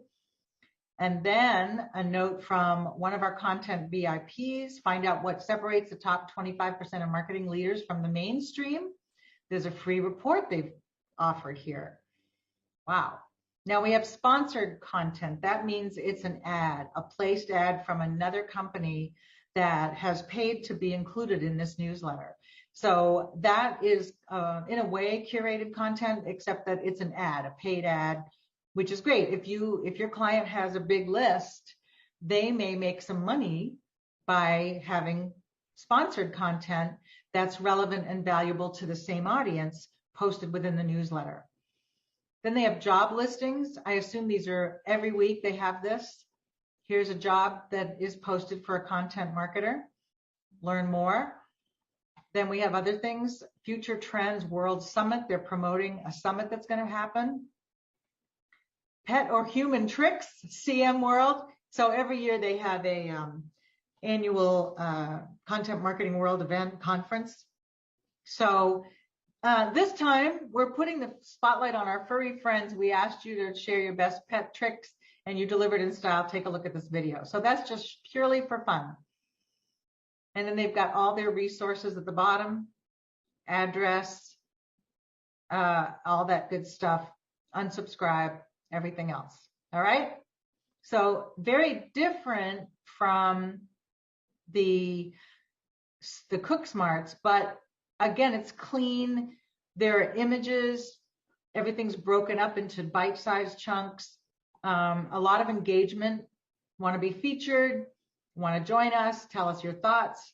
So it's a very great newsletter in the way that it's so relevant. They're providing tons and tons of value to subscribers. This is free, right? So their ultimate objective is to get people to become paid members and go to their events, at a price and buy different resources from them. All right. Now, these samples are available to you for, super digging in and reading every word if you want, but I'm going to stop there and go back to my slides. I just wanted to show you the difference. The thing is, business to business newsletters still talk to human beings in relevant ways in a conversation that's one-on-one. So just keep that in mind. It doesn't have to be a different tone or anything. You're still talking to people. You just want to make sure the language and the benefits and the value is relevant to that specific audience. All right, let's go back to our slide deck. If I still have it open. Yes, we go. All right, so those are the two newsletters I just wanted to show you as examples and walk through. Now I want you to give it a try. So in the next exercise below, you're going to practice identifying the content approach, which approach is it, and it might be blended. What are the elements included? So I showed you different elements for those two newsletters we just walked through. And then what is the format or structure? Are there lots of graphics? Are there lots of links? Is it digest, short stuff, or is it longer with an essay like Cook Smarts had in the beginning? What is the format of different newsletters you're going to come across? I hope you're having fun with this. Keep going, and I'll see you in the next video. Hi, everybody. I'm thrilled to be here today with Ann Hanley. Hi, Ann. Hey, how are you, Katie? Great, great. All right, and I'm excited. Let's talk about newsletters. Yes. Why do you think they're a big opportunity for writers right now? Oh boy, so many reasons, but I think the two most important reasons why I think newsletters are such a massive opportunity for writers is because we live in an incredibly noisy world, right? Every minute of every day, there's just a lot of noise. There's lots of video being uploaded to YouTube. There are TikTok videos being created. There's tweets and Facebook notifications and LinkedIn, like all of this social content being created. And so we're to break through that, you can either shout louder and louder, or you can get a little quieter and a little bit more specific and intentional with your content. I think that the real opportunity with newsletters is so significant because newsletters are the only way to reach an audience that is not governed by algorithms. And what do I mean by that? I mean, your Facebook content, your LinkedIn content, your Twitter content, on Instagram, all of that is dictated by AI, right? It's dictated by a machine deciding whether or not your audience is going to interact with it. But an email newsletter is a special opportunity because it's an opportunity to connect directly with one person who has opted in to hear from you. And that's a really unique opportunity in content in general. The second reason why I think there's a real opportunity for writers, though, is not to state the obvious, but email newsletters are written. And so many writers are obviously, that's their chosen way of communicating. And so thinking about that newsletter as an opportunity to really use your craft and to create something special for the audience that you're trying to reach, writers are so uniquely positioned for that. And you just don't send out one newsletter. Once you send out one, then you got to start thinking about the next one. And if it's daily, weekly, monthly, whatever it is, it's a nice ongoing gig. Yes, exactly. Yeah, and it's an opportunity to connect and build that momentum, build that cadence with your audience. Right. In marketing, we think about, the one thing that'll break through, but an email newsletter is an opportunity to really nurture that community and not think about one and done, to your point, but do what I talk about all the time, which is to build that relationship long term with an audience, really deepen that relationship over time. And so that's the opportunity with email newsletters when they're done right. Now, can you talk for a minute about the different types of newsletters? Like if you're a company versus a solo entrepreneur, like, many of the writers listening to us today. Yeah, I think, so I think there are three main types of newsletters for both individuals and for companies. I'll talk about those for a second, and then I'll talk about which I think are most appropriate for our audience here, for all of you writers. So the first is more of a news curation, right? So if you are, if you want to cover your industry better than anybody else, if you want to be in that, if you want to connect with a certain niche audience, a great way to do that is to curate daily headlines, right? Daily headlines, and share them with your audience, putting your own point of view on them. So an example of that might be like Morning Brew. I get that every single morning. It tells me what's going on with the election. It tells me what's going on internationally. It's very much based around news. And it doesn't just deliver headlines. It gives me their synopsis of it and their take on it. So a news or a curation newsletter is one part, or one kind of newsletter. A second is what I'm calling like a pop-up newsletter. So a great example of that is the New York Times just came out with a coronavirus newsletter, right? We're all dealing with coronavirus. And so rather than just covering it through their regular program of newsletters, they have a special newsletter that they're only going to be publishing for as long as they need to. So Right. it's a bit of a pop-up newsletter, you know, just like you would see like a pop-up shop in your downtown area. It's just a kind of expression of something that's probably not going to be around forever, but while it's here, it's interesting and it's valuable to the audience it's trying to reach. And the third one is what I think about as episodic, right? And so that's the kind of newsletter that you plan on doing, publishing, writing on a regular basis, and you have a clear sense of who the audience is, and it's really your point of view on the world. And so the episodic differs from the curated newsletter because it may not be about news, it may just be about a particular issue, or it may be about, it may be story driven, it may be something that you're thinking about. So it's not necessarily tied to news. So in terms of your second part of your question there, of which one is most useful for writers, I think it would definitely be the third one, because if you are a writer who's trying to grow your business, if you're trying to get more clients, if you're trying to get more money out of the clients you already have, then the best way to do that is to show your value, create your value. And so I think that the last kind of newsletter that I talked about there, an episodic newsletter published on a regular basis with a clear point of view, is what would be most useful for the writers here today. But those three are also great prototypes to offer clients. Yes, exactly, exactly. For the companies that our writers write for. Yeah, exactly. And especially that pop-up newsletter, I think there's a real opportunity there. So say that you are covering, I don't know, the airline industry, all the things that they're struggling with on a regular basis, offer a sort of pop-up newsletters to some of your clients, maybe not necessarily around the coronavirus, but maybe, who knows? I have a lot of questions about the coronavirus and airlines because I travel a lot. So look at, I think a lot of times the pop-up thing can be tied to either news or events going on in your area. So yeah, to your point, it's a fantastic way to serve your clients differently and say, hey, what about if we did something like this? Yeah. Exactly. And how about, print versus e? The examples that you're giving are e-based, but the print newsletter is definitely still around and thriving. Yeah. My inclination is always to go for more of a digital expression because I think they're a lot more flexible and more affordable, frankly, for a lot of businesses. But if your company is, if you're working for a brand, for example, that maybe has an older clientele who maybe is not online to the degree that a lot of other generations are, then yeah, absolutely, print is an opportunity there. But also increasingly, I have to think about that because, maybe my answer would change in a few, if I really thought about that, because, print is clearly an opportunity for a lot of brands who are looking to create a different experience for their customers.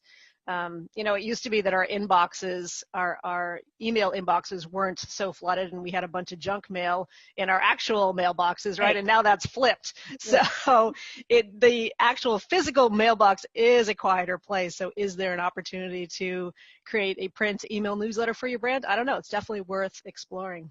Sure. Now, there's different formats, there's different lengths and sizes, and, there's the possibilities are really so big and broad. But one thing I do want to talk to you about is the timing of when newsletters are sent out. Now, your terrific newsletter, Total Anarchy, which I highly recommend, you send that out on Sunday mornings. Yes. Why Sunday for you? And, what are the pros and cons of any particular day or time of the week? Yeah, so you're right. So my newsletter is Totally Anarchy. And if you're a writer, I would highly suggest that you subscribe because I talk about writing and content and marketing, either yourself or marketing your business or on behalf of the businesses that you are that you work for. So I do send it out on Sunday mornings at 6 a.m., which is an ungodly hour. But the reason why I do that is because my newsletter is long form.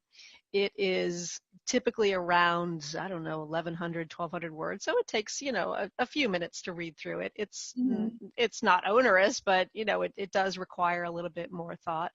And it's also the kind of newsletter that I want you to, have the time and the luxury to experience. So Sunday morning is a good time for me because I also have a pretty big international audience, which to them, the Sunday morning is more midday Sunday. Yeah. So just giving them the opportunity to get it at a more leisurely time too. So the reason why I do Sunday though is I think of it a little bit like the Sunday Times, right, or the Sunday newspaper, or where there's a nice ritual about it. Yeah, exactly. There's a nice ritual. I mean, my newsletter comes out every other week, so it's either an on Sunday or an off Sunday, and I want it to feel special. Could I send it on a Tuesday?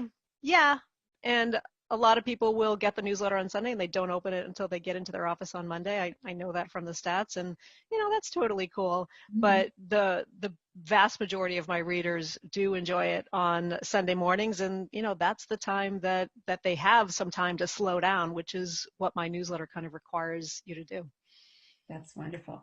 In your mind, what determines the success or failure of a newsletter? So I think the biggest thing is, well, there's a few things. I think not being, well, what determines the lack of success in an email newsletter, let's just start there. Yeah, it's when you stop, and when you're not really meeting the needs of the audience, when they don't perceive it as valuable, and that can be kind of discouraging. You're going to see your open rates drop, you're going to see your subscription numbers drop. And so I look at broad stats over time in terms of how do we measure the effectiveness of a newsletter. But in terms of what makes a newsletter successful is it growing? Is it meeting the needs of your audience? Is it meeting the objectives for your business? Make sure that you're aligning your newsletter with a business goal, even if it's just reminding people like, hello, I'm still around, even if it's just creating awareness and mapping that relationship over time. And that's fine, like that's good, but make sure that you do have a business goal behind it. And, how do you build that audience? So I think there's a couple ways that you can build an audience. I mean, the best way to create more fans is always to use your existing fans, right? So in every single newsletter that goes out, I invite my subscribers, either subtly or not so subtly, to share it with someone who cares. And I see that every other week when I publish it, I see the pass along rate for the newsletter. It's also, making it really simple. How do you sign up for this thing? So if that is passed along to somebody right at the beginning of my newsletter, I say, was this forwarded to you? You need your own. So offering people an opportunity to opt into the newsletter is super important as well, because while the person who got your newsletter is obviously on your list, if they're saying, oh, this is cool, check this out, and they're sharing it, you want to remind people that here's an opportunity where you can have your own. So yeah, that's just a super simple way to do it. I think the other way that you can grow your email list, though, is to, share it on social media. And when I say share your newsletter on social media, I don't mean to hop onto Twitter and send a tweet that says, my new newsletter is here, check it out, boom. Right. Like, that's not the way that you want to market your own work. Instead, what you want to say is pick out a nugget from the newsletter. Pick out one thing that you shared that you find particularly intriguing or interesting, and share that. So in other words, don't share the event, this is a new newsletter, but share the value.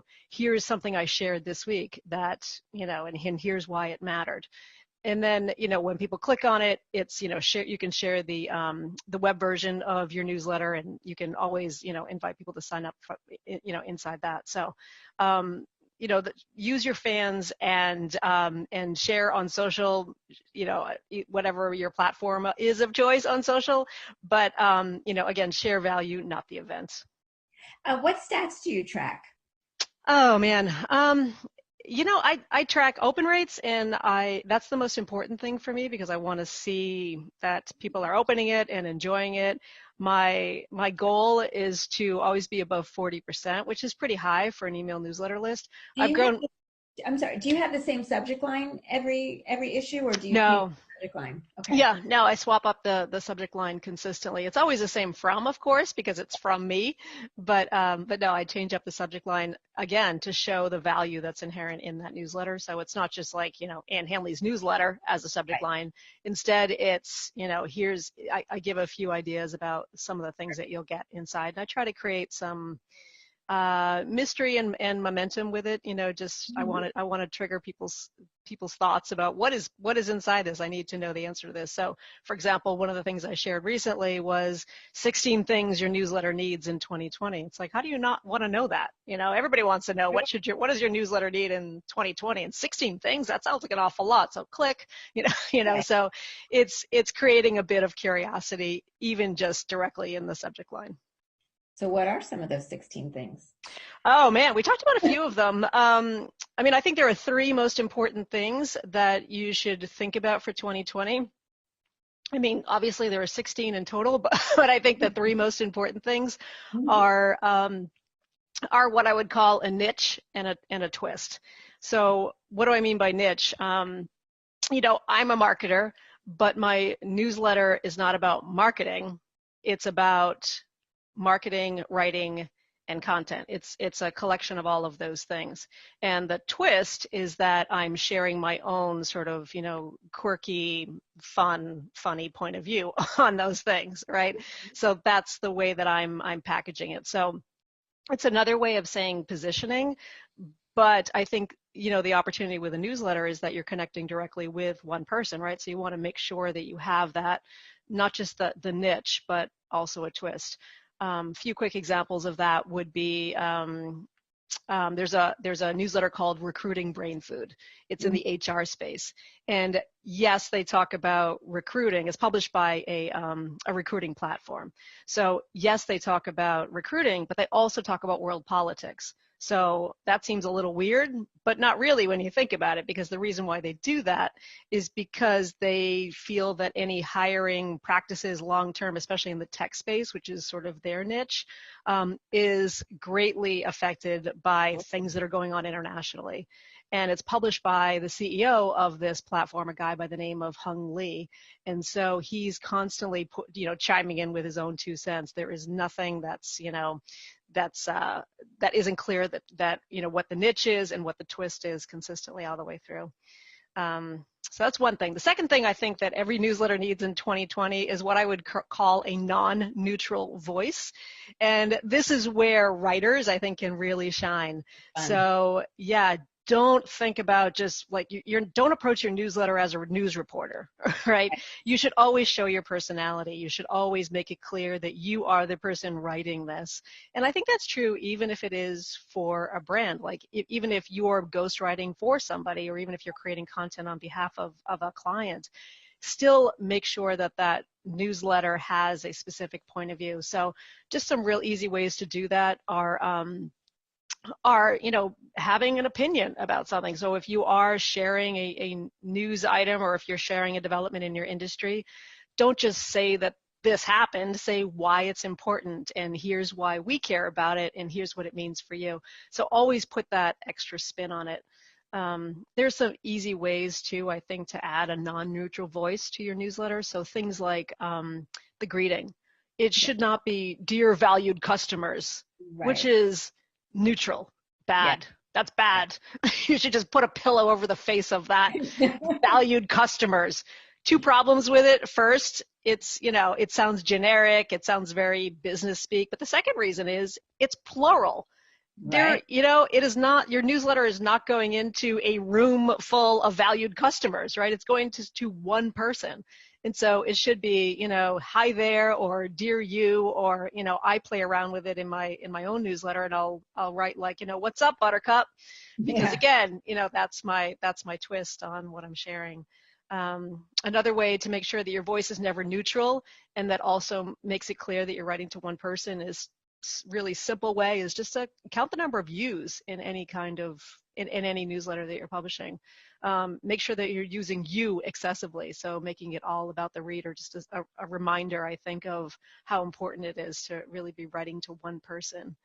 So that's the second thing. And then the third thing that I think every writer needs in 2020, and I'm sorry, this answer is very long, No, Katie. I'm sorry. great. This is Okay. exactly why we're here. Okay. The third thing that I think every newsletter needs in 2020 is what I would call kind of Netflix-like momentum. Like literally think about your newsletter in the same way that Netflix thinks about their shows, which may seem a little weird to think about because this is a newsletter. This isn't, Stranger Things, right? This isn't a bingeable show. But I think you want to, there are two reasons or a few ways that I think you can sort of create that Netflix-like momentum within a newsletter. And they aren't necessarily, there's no right way and there's no wrong way, but there's just a few ways that I think you can do it. The first way is to be very story driven. So just like a Netflix show ultimately has the arc of a story within it, I do the same exact thing in Total Anarchy in my newsletter. I want to create a story for my readers. I want to get them involved. And I know that's working because recently I shared a story about, I was in Brazil running for a flight. I made it within seconds, and the only reason why I made it is because this worker for the Azul Airlines in Sao Paulo, basically took me under her wing, and she just sort of charged with me like through the airport. And at the end of that story, I said I would really love to know who this woman is. I made a plea to Azul Airlines or anybody in Brazil who might be able to have an inroad to Azul Airlines, to help me find this woman so I can thank her personally because I just never got a chance to, or at least let the airline know what an amazing employee she is. And the bigger story that I was telling there was that very often your feeling about a brand or about an experience can come down to one person, either taking ownership and really delivering on it or not, right? So that was the story that I was telling. All that is a way to say that months later, now this happened in November, about January, I got an email from one of my subscribers who said, hey, I was on maternity leave and I am just getting back and I'm catching up on all your newsletters. I'm reading a bunch of them now. Now, let me just pause here and say, imagine a newsletter that people actually, when they have a baby, they set them aside so that when their baby is old enough and they're coming back to work, they can actually, I was like that alone blew me away. But it was amazing. But she was writing because she said, whatever happened with a woman from Azul Airlines? Did you ever find her? So, that's an example, I think, of the power of story, right? This sort of stuck in her head and she just had to ask me. So being story driven, I think, is one way to do that. The second way, in terms of creating that Netflix-like momentum within an email newsletter, is something that maybe a lot of the copywriters in your audience will be familiar with, and that is creating open loops. So at the very beginning of the newsletter, you can sort of tease something that could be happening further on into the newsletter, and that could be anything. Even just at the very start of the newsletter, you can say something like, find out the brand that, is the funniest brand on social media or something like that, and then answer it, later on down below. So really thinking about creating an open loop in your email newsletter. You can do that with a subject line, you can do that in the copy, but something that will get your newsletter further and get your reader engaging further and further down. So open loops, I think, are really important. The third way to create Netflix-like momentum is just tons of breaks, white space, don't crowd your text, Make it fun, inviting. make it easy, make it inviting, make it feel like even if your newsletter is 1,000 words long, like mine is, it doesn't feel like 1,000 words because there's lots of oxygen, lots of white space in the newsletter. So make sure you're allowing that sort of scrolling to happen by creating that internal momentum. And I guess the final way, before I shut up on this answer, is externally. So creating momentum externally, I think, is also important. We talked about one of those ways in terms of sharing the value of the newsletter on social media. Again, remember, not sharing the event that you published in the newsletter, but sharing the value, why people should care. So that's one way. But I think also there's some bigger brands, and again, depending on who you're doing this newsletter for or your client, there's some bigger brands who do a really nice job of creating referrals through through specific referral programs. So Morning Brew, for example, a newsletter I mentioned earlier, comes out every single day, and you can earn swag essentially by referring new readers to their newsletter. So if you can go to morningbrew.com, subscribe for their newsletter, and then you can sort of see how they're doing it as well. There are other brands who do that, who are doing that also, but it's just a way to scale the readership and build momentum both, build momentum externally with your newsletter as well. Good. Whew, all right, I'm going to stop talking now. No, not yet, not yet. I have another question I thought of. You've mentioned this, and you've hit this home, that you're writing to one person. Yes. Who is the one person that you're writing to? Oh, it changes every single other week, like when I'm writing, because all of my newsletters are typically built around a question or an issue that I've heard or an experience that I've had.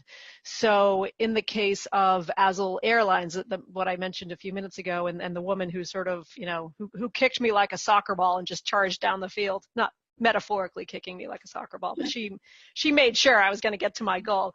In that case, I was writing to her. It was in part just like a massive thank you.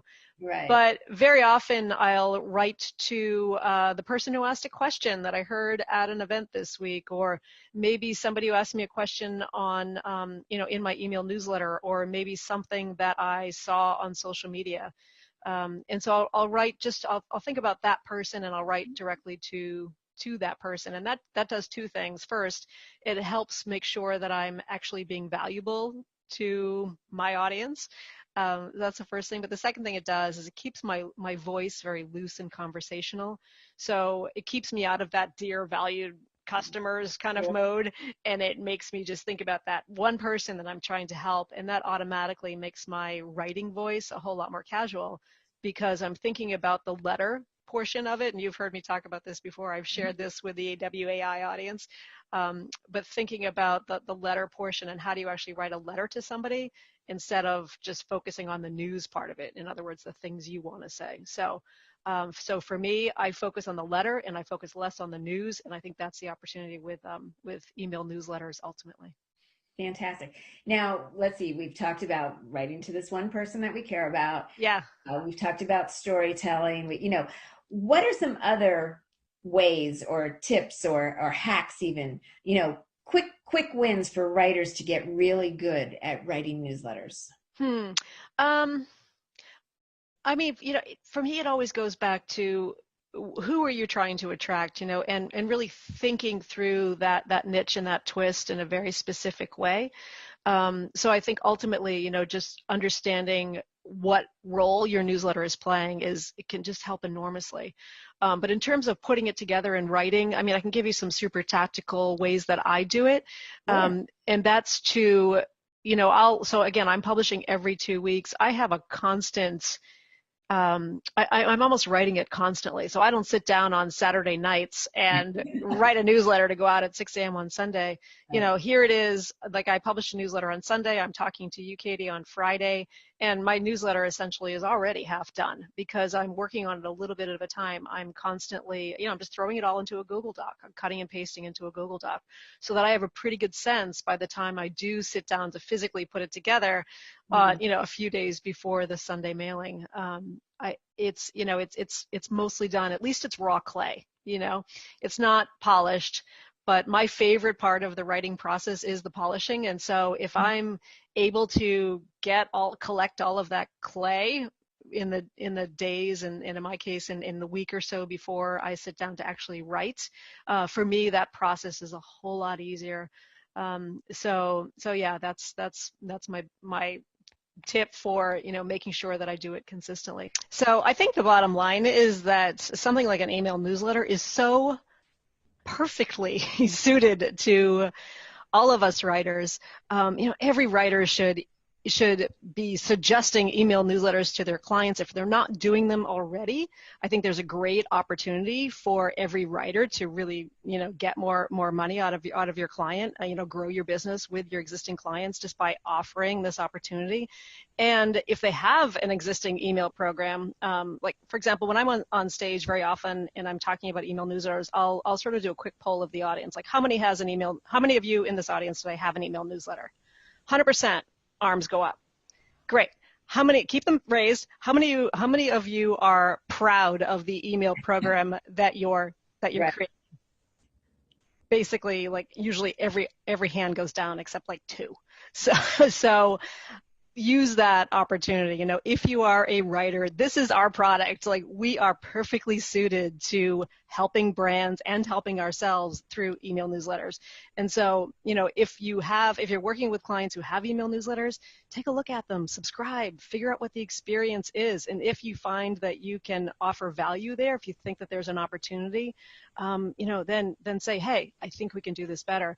And believe me, your clients will love you, because so many of them are just completely missing the opportunity. And so this is your chance to really help them grow their own business and as a result, grow your own. Fantastic. And thank you so much for your time today. Thank you, Katie. Hi again. It's time for your lesson 3 video, What Newsletter Content Looks Like, a closer examination. So when you are looking at newsletters, there are 2 main types that we're going to explore here. There are other types that you'll learn in this lesson, but the 2 main ones are original content and curated content. Sometimes there's a blend, but let's look at each type here so you understand the difference. Original content has a goal to maintain a personal connection with the reader by providing unique, only from us content. So each issue includes fresh content that's written and published by the client, actually by you on behalf of the client, but it is original content that the client comes up with, and it's 100% original, fresh, meaningful material that is really important for the reader to have. It sets the tone that the client is a trusted authority who cares about the reader and is providing this information to help them solve a need or a problem. And then, of course, that client often needs help writing this fresh content on a regular basis. So that's why they need you. Now, the other type, with original content, I meant to jump into that. You will write within a formula established by the client unless you're starting an entirely new e-newsletter. So let's say you land a gig with a client that's already got a newsletter, an original content style. You'll just work within that framework and continue writing new articles for the client, new newsletter content based on their voice, their style, their format, whatever it is. You basically will create all the content from scratch. The client will give you direction, but also you'll be doing research to support your articles, either on the client's website or from the client's team or elsewhere. You might go out and find trends and statistics and industry reports and things like that you can pull from to then write original content. You also may be interviewing staff members or customers. Actually, for my client newsletter that I do my accountant's newsletter, I interview 2 clients for their client profile on the back. So every issue, I'm interviewing 2 clients. And then I pull it all together, you'll pull it all together into a complete, smooth flowing draft, just a Word doc, and send it to the client to have someone design it, format it, do the layout, and then publish it. So that's the original content method. Now, curated content, what curated means is you're finding great content out in the world related to whatever is relevant to the reader and helpful for them to know. So your goal is still to maintain a personal connection with the reader, but you're doing that this time by compiling the best info out there into one easy to reference place, so they don't have to go hunting around the web or looking for all this stuff. You've compiled it for them. Each issue will include selected relevant content in one place, and you'll add on behalf of the client with insights as to why the content was chosen, why it matters. And we'll show you examples of that. But basically, let's say there's a new survey report that just came out in an industry, like a pet owner survey, and you're writing a newsletter for the veterinary world. You will reference the survey, talk about what, maybe a couple of key findings that you're especially interested in, and then link them to the actual survey. That's curated content. It really sets the tone still that the client is a trusted authority who cares and helps, because they're doing that legwork for you. They're finding the best information out there, the freshest, best curated content, and putting it in one place for your convenience as a reader. And then, of course, again, the client often needs help finding that curated content to pull in and make relevant for the reader. So again, you have an opportunity here. Now, here's an example of curated content. My friend Russ Henneberry launched this website called The Click. And it basically is a collection of curated, interesting articles about marketing, trends, pop culture, what's going on in the different apps of the world like TikTok and Instagram and all that, and quotes they see out there. But it's mainly curated with some fun, relevant content that they write to reference why they are reporting on this today. So this comes out, I think, every day, and they just go out there and find what everyone's talking about and bring it all home to subscribers of The Click. Now, with curated content, again, the client will give you some direction, but you will use your research skills to go out there and find highly useful content that's relevant. And then once your client approves the curated content, you'll write those original teasers that set the reference or the context as to why you're telling the reader about this curated piece. You'll provide links with any footnotes needed to reference those sources, and then you'll put it all together in a complete, smooth-flowing draft. Don't worry if you aren't catching up with all this right away. We're going to be walking through all of this in upcoming lessons, okay? So here are just 3 common bests from original and curated content. And we're going to dig into best practices of much deeper in other lessons, but I just wanted to touch on 3.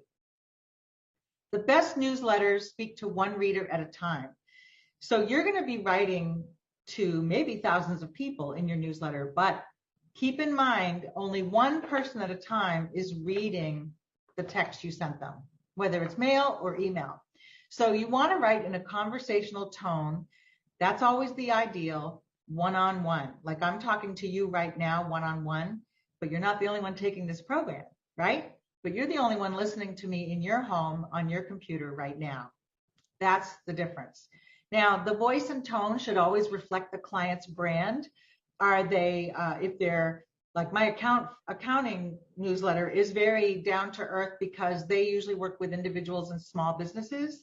They're not super corporate. They don't work with big corporations. So their language is very one-on-one, sitting, at a coffee shop, just like we're talking right now.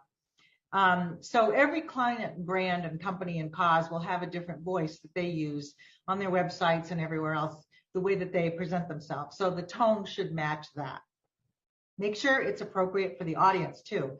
You don't want to talk over their heads. You don't want to bore them to tears. You don't want to use jargon too much unless the jargon fits. Like if it's a business to business audience, then there's certain jargon they use every day that you'd want to use in your newsletter to show that you are understanding their world.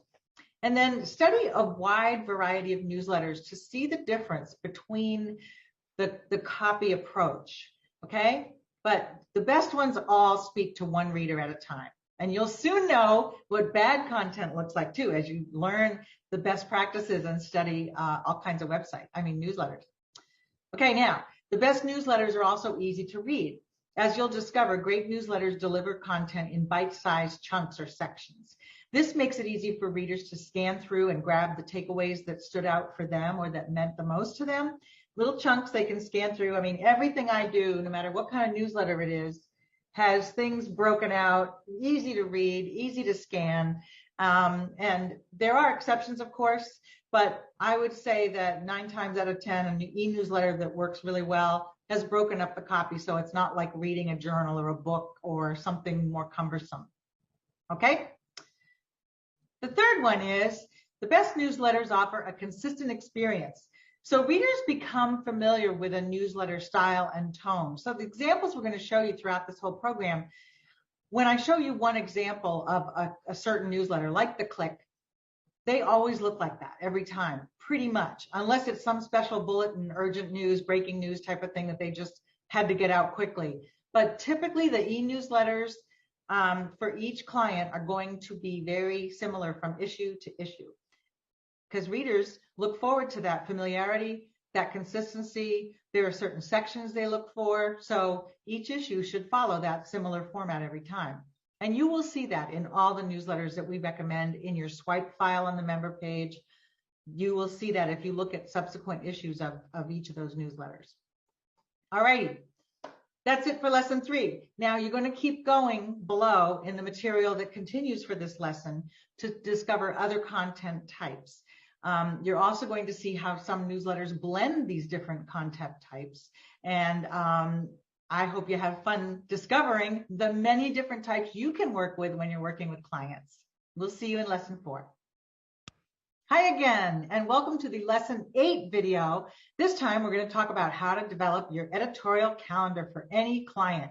This is an amazing value that you can offer your client, because a lot of them are just like, I don't know what to write about. Can you help me out? Well, let's look at how you can do this and be a superhero yet again and charge even more. All right, so an editorial calendar is a content map basically and a schedule on what is going to be written about for the rest of the year. Now, these are themes that you set up, and it even can include very specific sections and that sort of thing. It doesn't mean you can't shift if something happens down the road and you need to cover a certain topic, but this gives everyone a way to remove stress, because clients don't have to think of topics. You don't have to come up with themes. This, if you lay it out at the beginning of the year, or even if you start working with them in June, you can map out the rest of the year. And it's so helpful because it gives everyone a clear plan and an agreed plan for writing the content that you're going to deliver to readers. And in the next exercise after this video, you'll really dig into this, but I just wanted to show you what one looks like. This is one I created as a generic one for an animal clinic that I used to work for. And we really, who's the prospect? Local pet owners who are current clients of the practice or prospects. The goal is to retain pet owners, they call them clients, and encourage them to maintain their pet's health through preventative care, wellness visits, and treatment solutions.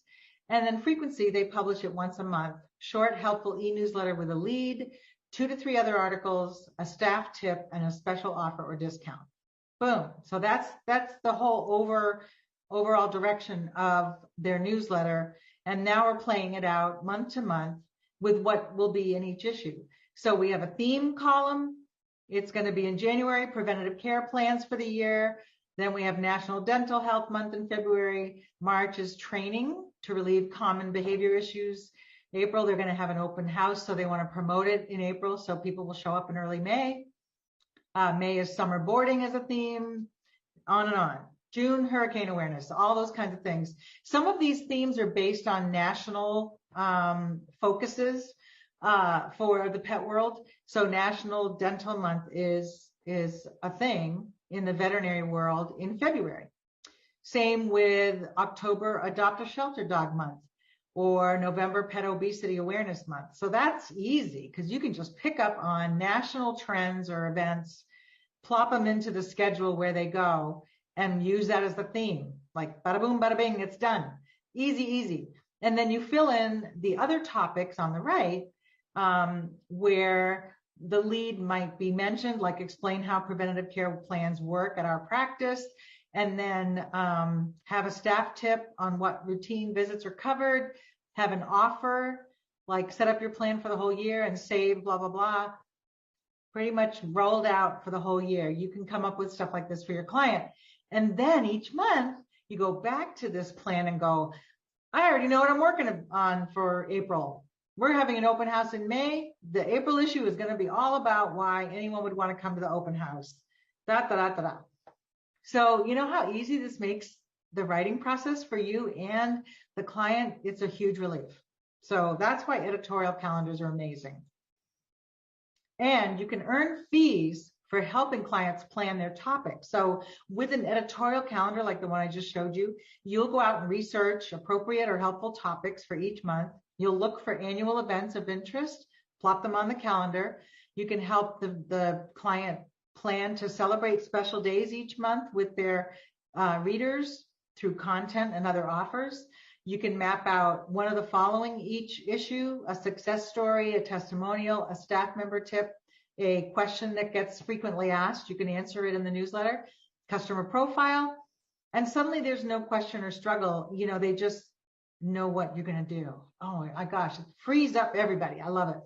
So you're providing a lot of value by doing this. Now, how do you find national days? Like I mentioned, you know, dental is, February is Pet Dental Awareness Month.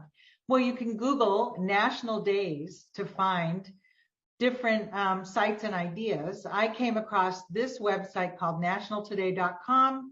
They have a National Day calendar, and you can look through each month and see what's relevant to your client. So let me show you an example of one month.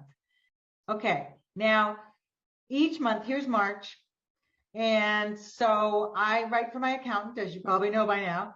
For my accountant's firm, I looked in the national calendar and I found that March has a designated National Credit Education Month event or cause or website that promotes helping people understand how to learn to manage their credit and improve their credit scores and all that good stuff.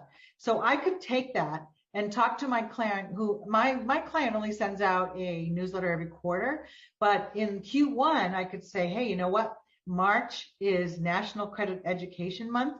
What can we do to celebrate that and help your readers improve their credit scores or do something that will help them with their credit worthiness, right? So grab that, put it in my editorial calendar. It's a beautiful thing. Now, you can do that for any niche client. Like I'm seeing National Crafting Month. So if you're working for a company that sells any kind of crafting supplies or lessons, or if it's a local craft, like a yarn shop locally, you can help them celebrate National Crafting Month with their readers. There's another one, National Flower Month. Yay! If you're writing for a client that has anything to do with the baking industry, it could even be a flower company you're writing for. I don't know. You could do something to play up National Flower Month. And some of these websites that are promoting these events have ideas on what to talk about and how to celebrate. Okay, so this is awesome. I love going and finding national days. There's some wacky ones out there too that are really fun, like National Donut Hole Day or something nutty like that. So take a look around and see what there is for your client that's relevant. Now, there are also tons of relevant conferences and trade shows out there in most any industry. I just looked, for example, the bakery industry, was it? Yes. Speaking of food, I must have been hungry when I created this website, this lesson. But anyway, so go into Google and just Google niche conferences or niche trade shows. If you're working in construction industry or gardening, like I said, or beer or human resources, you can find human resources conferences and human resources trade shows, and you'll find lists of events happening in the upcoming year.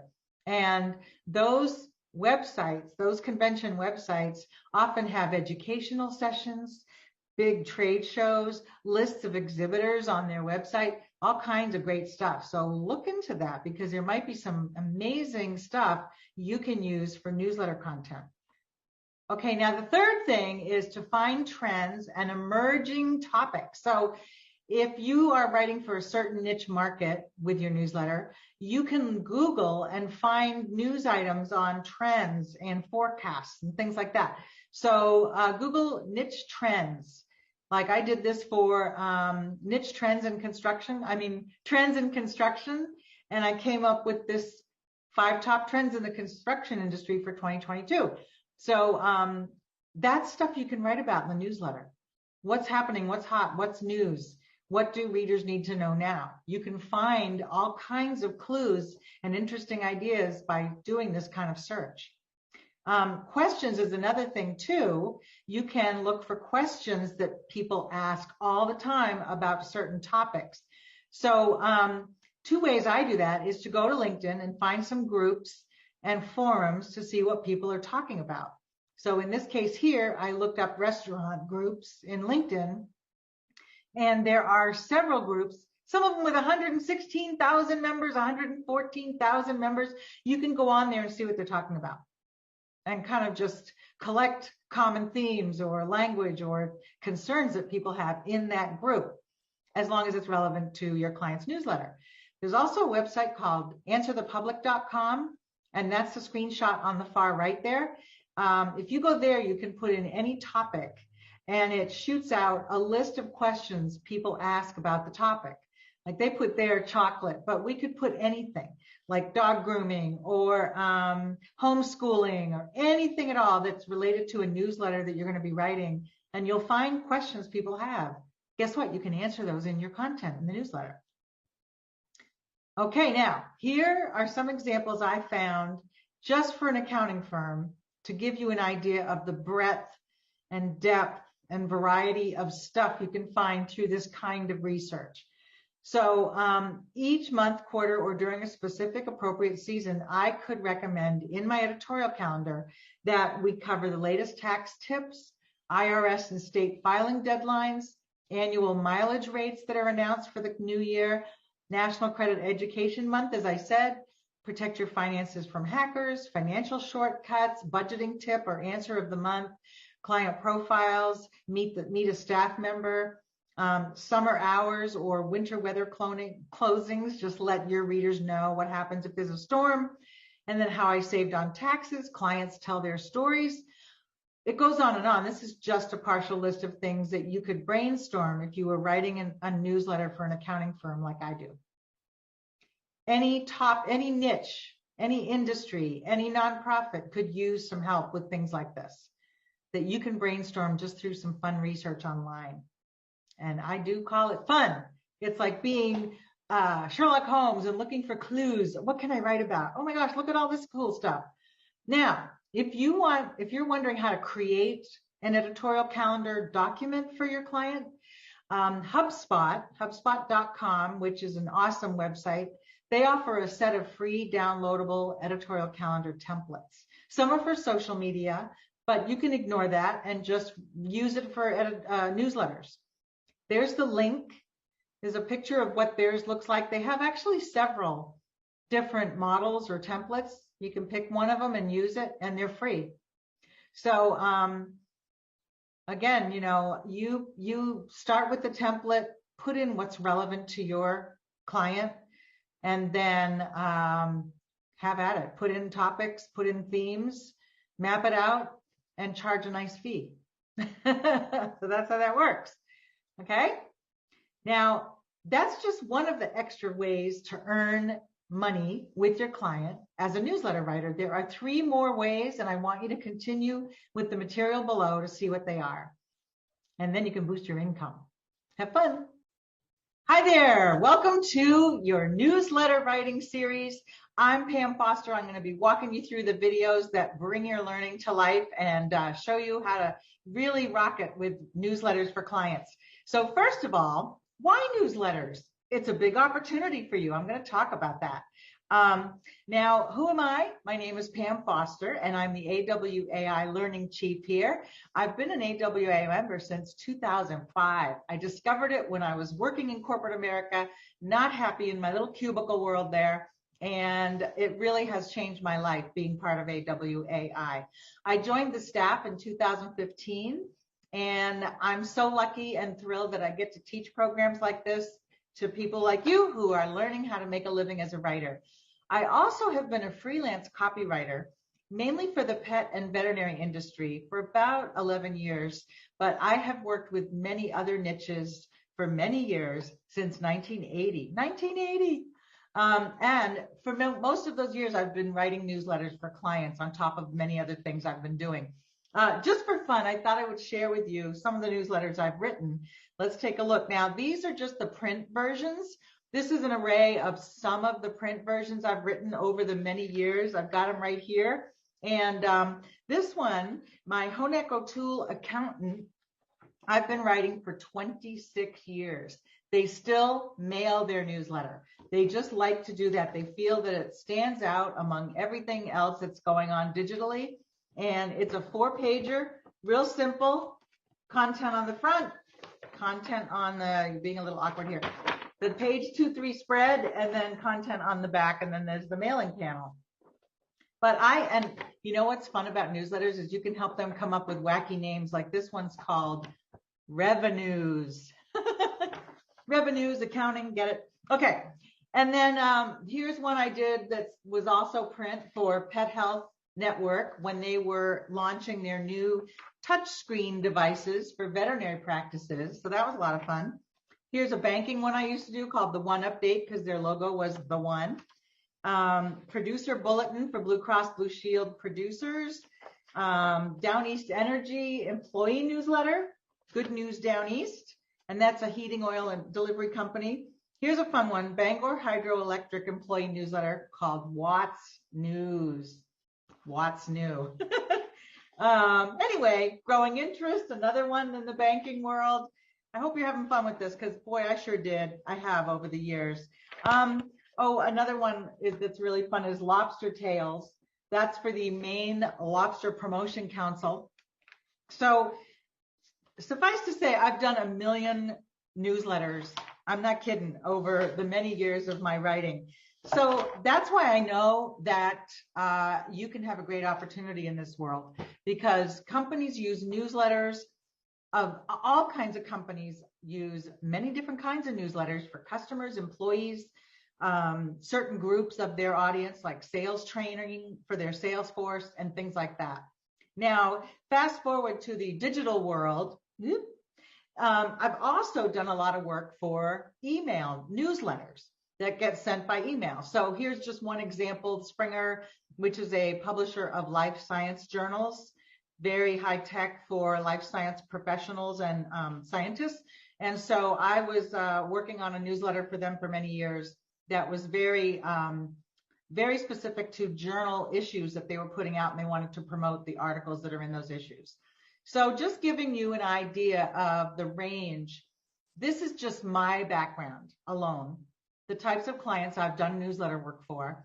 I've written for banks and credit unions, insurance companies of all kinds, nonprofit organizations, software companies, business-to-business veterinary companies, like companies that develop software and diagnostic equipment just for veterinary practices, cybersecurity firms, local trade organizations, national trade organizations, small veterinary practices in my town, electric utilities like Bangor Hydroelectric one I showed you, a local accounting firm, which I've been writing for 26 years, Lobster Promotion Council, a heating oil company, dairy industry, B2B organization, a beer and wine distributor in New England, and then life sciences like Springer Verlag, which I showed you, and many more.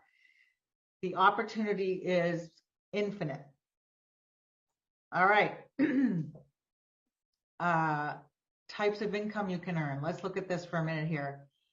I get paid $800 plus for one of these 4-page newsletters, the one that I showed you, that is super simple. It doesn't take me more than maybe 4 hours per issue to put together. That's $200 an hour when you think about it. That's pretty good rate, right?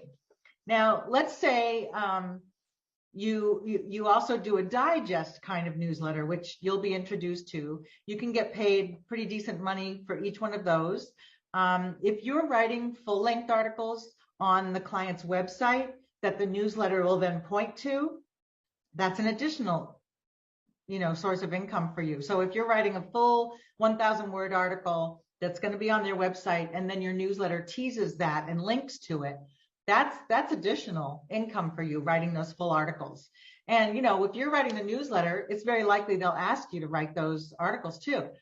And then you can set up retainers, which is a monthly contract to basically write a certain number of newsletters a month or articles a month. In this case, you know, if you just do one simple newsletter a month, it might be $1,000, and you line that up for the whole year. So that makes it really nice and secure and steady for you. You can count on that income, and most of the time the clients are happy. They know they can count on you. You're locked in for a year. They don't have to worry from month to month who's going to write our newsletter. They know they have you on retainer, and that's awesome. And then ongoing revenue is the other opportunity here. Once you're locked in with a client and you're doing a good job with them, they'll never let you go. You know, unless the company gets bought or you decide you're bored with it or whatever, you can work with that client for years. Again, my accountant has been my client for newsletters, their website, and other stuff for 26 years. So I know what I'm talking about here. Now, your opportunity is where we want to turn our attention today. Basically, your opportunity is for fun, easy gigs. Fun, fun, fun. Now, when you're finished with this program, you're going to be able to specialize as a newsletter writer, e-newsletter writer. Either one works. We use both terminology, both terms now in the industry. It will help you get your foot in the door with great new clients, because many times they may be looking for a newsletter writer, but they also need many other things written, and they'll turn to you for that once you've established your relationship with them. Really nice. You can also add newsletter writing to your existing services with clients you already have. So you can upsell, hey, you know I do blogging for you, and I've updated your web content. Have you thought about doing a newsletter? Or who is writing your newsletter? I notice you have one, but it's not published very regularly. You can upsell to the clients you have. Then you can also publish your own amazing newsletter to bring in business for you. And we're going to talk about that in the last lesson part of this program. So the opportunity, basically, revenue now, ongoing revenue for years. So I'm excited for you. This is going to be amazing. Here's a takeaway quote: why newsletters are so valuable. Email and the e-newsletter has an ability that many channels don't. You can create valuable personal touches at scale. David Newman said that. And what he means at scale is that while you're writing these newsletters, your content will be talking as if you're speaking to one reader, but you're going to be speaking to thousands of readers. This goes out to, well, this is a little accounting firm. They only go out to 1,200 people, but that's 1,200, clients that trust these guys and look forward to their content and may refer them. So it's been a valuable tool for them for many years. So with that, opportunity abounds with every business, every organization, every cause you can think of, nonprofit. And I really hope by the end of this program, you will know and feel very confident that you can go for it. You can start talking to different organizations in town, national, things that you're focusing on as a market. Everyone needs a newsletter, and you're going to be the person to provide it to them. So let's think about every industry and every niche. I'm not kidding. I showed you all these examples, right? They were for small local businesses like my veterinary practice, mid-sized B2B companies, large corporations write all kinds of different newsletters. And then a franchise headquarters. So for example, I have written for franchises in the childhood education world, and they send out newsletters not only to their franchisees who are running all the different locations, but also they provide newsletters that the franchisees can send to their customers, their local customers. Amazing. Trade associations. So I've written for years for NAVC, the North American Veterinary Community, which is a global veterinary association. That's just an example. There's an association for every niche industry, let me tell you. Even barbecue, candy, construction, accounting, anything you can think of, any industry you can think of, there's a trade association, at least one, and quite often many more. Then you have business conferences. They need to send out newsletters all year to promote the conference. And then I've written newsletters on site during the conference to get people to go to certain events or to promote certain things that they should be attending, or the booths at the trade show they should go to. So nonprofit organizations, again, every nonprofit you can think of should be using newsletters. They probably do, whether it's wildlife or the environment or any kind of cause, any kind of nonprofit. Habitat for Humanity, for example, they send out newsletters to their donors, their volunteers. They could use some help. Also, local causes and groups we'll talk about going forward, and e-commerce websites. So if there's a website selling wedding ideas and tips and wedding products, they will probably have a newsletter to help keep their customers updated on things. App providers, so all the providers that make apps that we use on our phones, they send out newsletters to their members to help them understand how the apps work, how to make the most of them, what's new, that kind of thing. Service firms, law firms, CPAs like my accounting firm, and then consultants of all kinds. Newsletters rock. Newsletters work. They're one of the top most desired, actually most accepted by readers, rather than spam and other things. Email newsletters are welcome, and we know that because we have a lot of data that you're going to learn about, that it's one of the top marketing methods that companies use and are finding useful for them. So let's just have a quick glance at some potential income you could earn annually just from newsletters. If you decide to focus on just newsletters alone, this is what you could earn 6 figures easily a year. And here's how. Let's say you have 2 clients with monthly issues at $800 a month they're paying you. So that's 2 clients, $1,600 a month for both of them, times 12 months equals $19,200. And then maybe you have 1 client with a weekly digest every week. So 4 digests a month, 800 each. That times 12 months is $38,400. And then if you have 3 clients that need articles a month for their newsletter, even if you're not writing the newsletter, but you're writing the articles, and we have that case at AWAI, we have a lot of people write articles for us, and then we have our own people on staff who put them together in a newsletter. But those articles, let's say you land 4 articles a month for a client at $500 each, so that's $2,000 per client times 3 clients, $6,000 a month on retainer. That's $72,000. And you're going to find that these are really easy to write once you know the scoop. So that's an annual total. Ready? Bada bing! $129,000 plus change. This is totally attainable. I'm not kidding here. This is real. And these are real numbers that you can charge. These are real clients that you can get. So I want you to take heart that this is a real thing, and you don't even have to do anything else if you just focus on e-newsletters. That's up to you. Also, this just doesn't end in 1 year, of course, because newsletters keep going. So you can just think about the ongoing newsletter revenue that you can count on for years. Plus, clients who have you writing their newsletters may ask you to do other writing for different projects they have. Ka-ching, ka-ching, ka-ching, it just keeps going.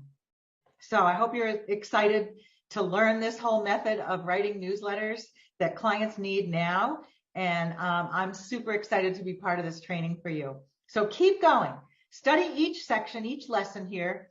Do every exercise we ask you to do. I promise it's worth it.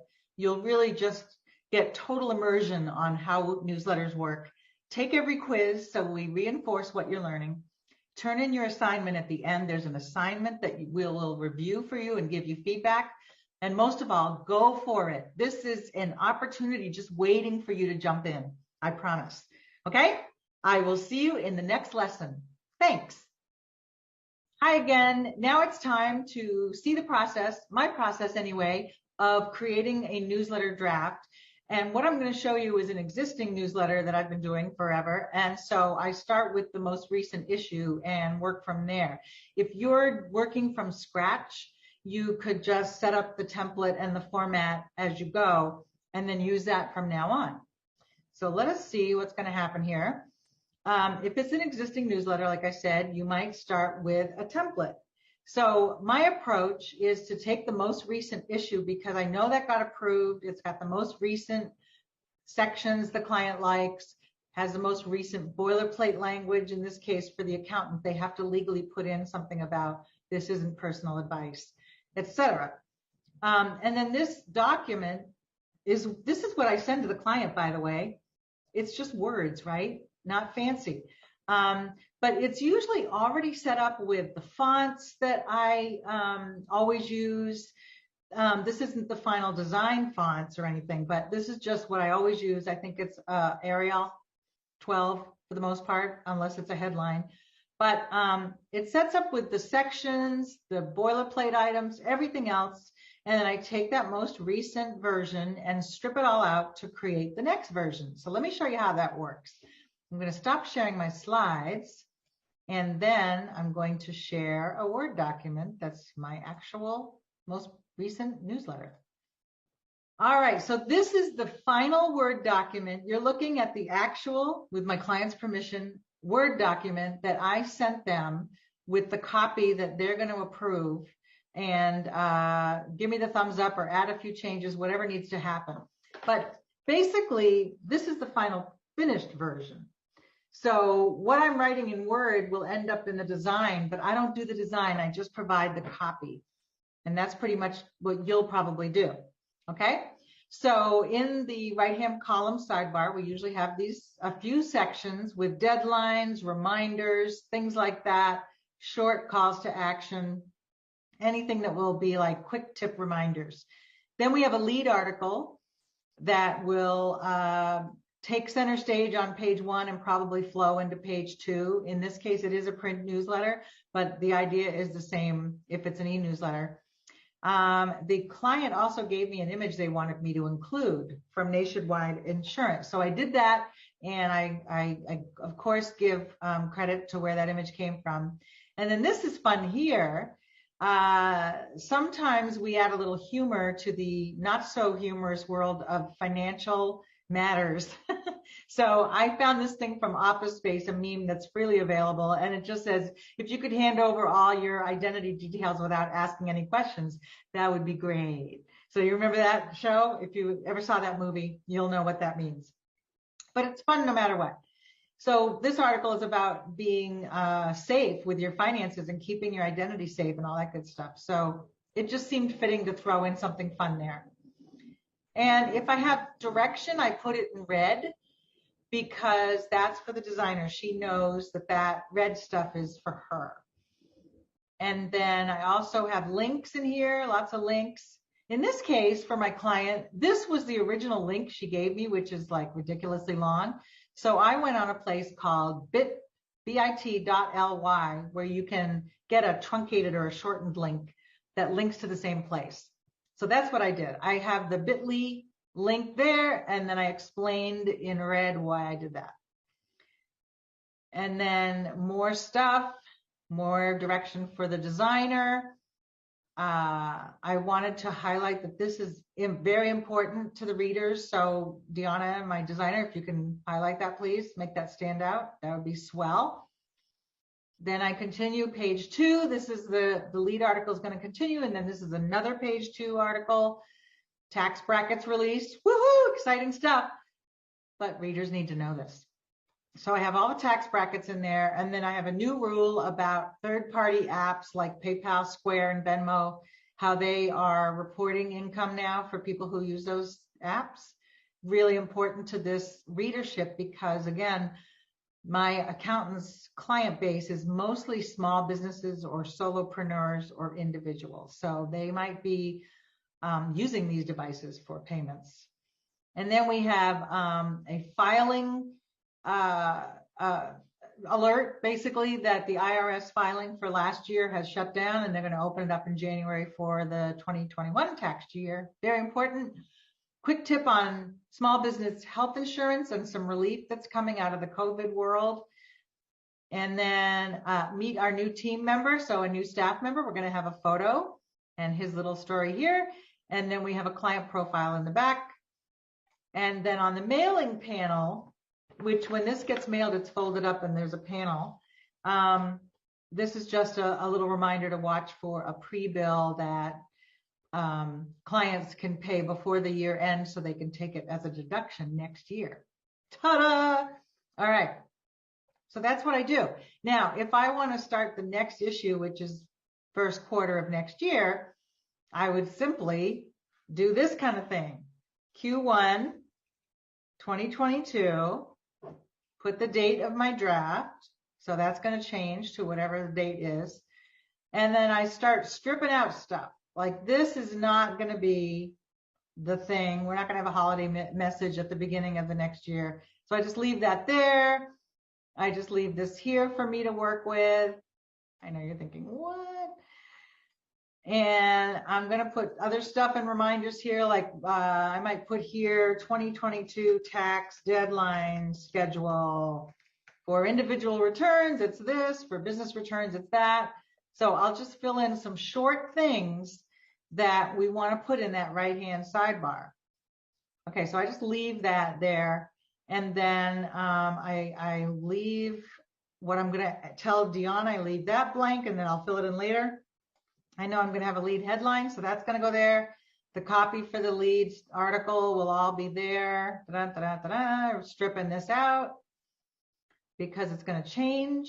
But I leave in the questions thing because we always have questions. And so I always want to make sure the reader knows where to ask questions of the accounting firm. And then we're going to have another article on page 2. I just leave this here so I can start with the formatted copy. Hopefully this is making sense. There's going to be another article. I got to strip out what that direction is for Deanna until I know what the article is. Same deal here. Blah, blah, blah. Something's going to happen. I'm going to write about it and I'm all set to go. And then a quick tip, we might do another quick tip, so I'll leave the word quick tip here. And then meet, I'm going to put question mark because maybe they'll have someone else to meet on the team or not. But I'm going to leave this box here and keep it as a placeholder. Now, I noted here, page 2 or 3 side box must have the legal disclaimer. Deanna knows to just pick that up from the most recent newsletter, so I don't even have that copy in my version, because then she might think it changed. Then I've got direction for the client profile. There's going to be a new client to profile. I've just got this in place as my starting point. You may do it totally differently, but this is how I do it to make my life easier. And then there might be a second client profile with instructions for Deanna, and then a different copy block for that mailing panel. All right. So that's my new template. I'm going to save it as, the Q1 issue for 2022, whatever the heck I'm doing, right? And the date I'm doing it, put that in. And then it's a new document, a new blank sorry, I'm trying to finish this. And then it's a new blank template for me to work with. Clean, ready to go, formatted. All I have to do then is work with my client. Okay, we want to cover referrals welcome in this issue. And so I'm going to write a blurb about how the firm, can only grow through referrals. And if you're happy with our service, please refer us to somebody, blah, blah. Then we're going to have the tax deadline dates that I'll put in when I have them. So individual returns. By the way, I can't spell on the first round, so I'm always cleaning up. I don't have to worry about that. I have spell check, right? Okay, April 15th, 2022, that kind of thing.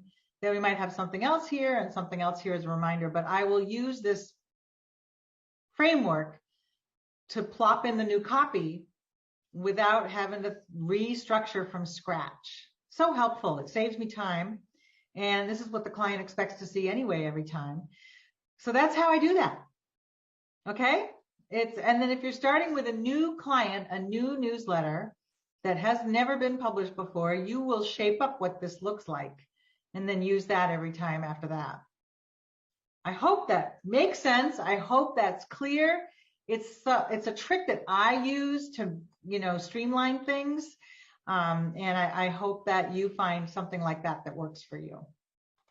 Okay, so I showed you how that works. Existing newsletters, like I said, you can grab the content, paste it into a fresh Word doc. If you didn't write the previous issue, see if you can get the Word version of the previous issue. Like if someone else wrote it and then they moved to Zanzibar and your client now needs you to take over, do they have their most recent issue as a Word doc that they might have approved? And then you'll strip out the issue specific content like I just did, format the sections so they follow the style and consistent parts, and then use that as your template to go ahead and work on subsequent newsletters. Now, again, if it's a brand new, you'll take out a blank Word doc and you'll set up your framework based on the approach, the elements, the format that you'll be establishing and following, and then you'll use that as your template. Hoping this makes sense. It's really quite simple. So with that, we're going to continue below with more information on writing your email and newsletter, and you're getting closer to understanding, you're almost there on how to write a newsletter and write your own sample that you're going to turn in for review. All right, so have fun. I hope that was helpful. I love writing newsletters, and I love making my process easy, which is what that whole thing was about. Thanks. Okay, wow. Now that you know how to write newsletters, let's go get those clients. There's a big wide world waiting for you, newsletter opportunities, and I want you to go for it. So let's talk about this. Potential newsletter clients, I can't say it enough. They are everywhere, everywhere, everywhere. Remember, any size of company, any niche industry, any type, B2B, B2C, even a bunch of different newsletters from one business. This is my old school print array. And you might find that some clients still want to send a print newsletter, but there are also e-newsletters. By now, you know this. E-newsletters of all kinds. This is just a sampling from some of the swipes in the swipe file that we're giving you and some of the examples we talked about in the previous lessons. Some are all text, some have graphics, some have this format, some have that format, all kinds. But trust me when I say any kind of company or organization in any niche could use a newsletter if they don't already have one. So you might be thinking, all right, that's fine, but who am I actually talking to when I want to go out and get a newsletter gig? So there's two big categories in my mind that make it easy for you. Trust me on this. People you already know are the #1 group to talk to. And it's a big group. If you sit down and make a list, anyone you already know can be a referral source or need you for their own newsletter. So a colleague from a company you used to work for. I used to work for a veterinary diagnostic company. Several people I used to work with have gone on to other companies, and I've written copy for them. So those connections are great. Local businesses, you know. I have always, wherever I live, asked my local vet, can I help you with a newsletter or your website or anything like that? And some have said yes, and it's a beautiful thing. Any kind of business you do stuff with, like a gym, a chiropractor, a hair salon, any local business. Then we have family members and friends. If I could get a dime for every time one of our AWAI members said, my first client was a friend of mine. I mean, don't dismiss that. Talk to everyone you know and tell them what you're doing. I'm a newsletter writer. I help companies grow their businesses with newsletters. And people will be like, really? That's still a thing? And you're like, oh yeah, more than ever. Local groups of all kinds. So there's probably a chamber of commerce in your town. You can bet they have a newsletter, and it might be boring and awful. Maybe you can help. Habitat for Humanity in your community, Women's Leadership Club, maybe the Little League, your church, any kind of local organization that you belong to and know someone there. Just bring up the topic of newsletters. I once had a member of AWAI say, well, I don't really know if I'm a writer yet, if I'm ready to be writing for clients. And I said, well, why are you doing this anyway? What kind of work have you done? And she goes, well, I've written my church newsletter for about 10 years. That is a thing. That you're a writer. You're already a writer. You already have experience. Yes, go out there and do this. So she was so excited. She hadn't even thought of that. So yeah, professional or associations you belong to. Maybe you are an equestrian and you belong to a professional equestrian association and you love going to a horse dressage shows and exhibits. That's a market and you know it because you're in it. So again, start with things you know. And then college or high school buddies, thanks to Facebook and everything, I'm still in touch with a lot of high school buddies and college buddies. And more than one of them has hired me. They work at a company, for example, the one from the heating oil example I showed you, that was a job I got because I've known their marketing director since 4th grade. So don't discount anyone. Make a big list. Sit down and make a big list. Who do I know? School, family, friends, local businesses, associations I belong to, past jobs I've had, write them all down. And then start telling them what you're doing. It's working all the time for different AWAI members. Now, beyond the people you know, there's a whole group of people you don't know. But they need newsletter writers too, right? So reach out to businesses that you're already a customer with. Businesses you buy from in person and online. They may not know you. You may not have a personal relationship, but you are a customer of theirs. And that counts for something when it comes to you stepping forward and saying, I would love to help you expand your newsletter, or I've got some ideas for your newsletter. I'm a customer and I often have these questions. Wouldn't it be great if I could help you cover that in your newsletter? Okay. Charities you support, if you're a very avid follower of, like I am, pet charities, I could reach out and offer to write for one of them, and I'm sure they'd welcome that. Local groups you can join. Let's say there are on meetup.com, meetup, MEETUP.com. If you put in your zip code and then the term search, business or marketing or web, you will find groups that meet every month or locally anyway, to talk about those kinds of topics. And you could be the only copywriter in the room. Wouldn't that be amazing? Then local business events like Chamber of Commerce, business networking after hours type of thing. There are chamber breakfasts. Go to those things and sit and talk with people at the table where you're having breakfast. Niche organizations you can join. Like I said, if you're into riding horses, you might join an equestrian association. If you're into knitting, you might be part of a knitting association. There are associations for everything. And you can join and see what they're doing to communicate with their members and offer to help. For a fee, of course. Leaders you follow and admire. I know that people have reached out to us as new writers. They've reached out to Rebecca and said, I've got some ideas I'd love to write for you. And she'll be like, sure, send me an article idea. And that article ends up in our newsletter. See how that works? So LinkedIn, if you looked on LinkedIn and you type in the word newsletter writer, you will find jobs. Now, a lot of them are full-time and they're part of like a marketing communications writer, bigger picture job, but some of them are very specific. Now, we have a job board called writerswanted.com too. If you haven't seen it yet, check that out. And then there's regular job boards like indeed.com. But the other day when I was putting this together, I just Googled newsletter writer wanted because I was curious as to what I would find. And Google now lists jobs near me. As you can see, I was floored. I had no idea Google was in the job listing game. So I didn't even have to go necessarily to indeed.com. They just listed them right here. And every one of these is a newsletter job. The first two are contractor work from home. So this just two examples I'm showing you. Gosh, reach out. People are looking. And some people don't even know they need you yet, but a lot of them do, as this job listing shows. 94 more jobs in my area for newsletter writers. That's just in this little area of North Carolina. So I'm like, what? So anyway, now Christina Gillick, who is our one of our copywriters who's been really successful for us and a member with us for many years has this tip for you. Start with your own mailbox and email inbox. You likely already get several newsletters each month. I get at least one from the church, my dentist, and my vet.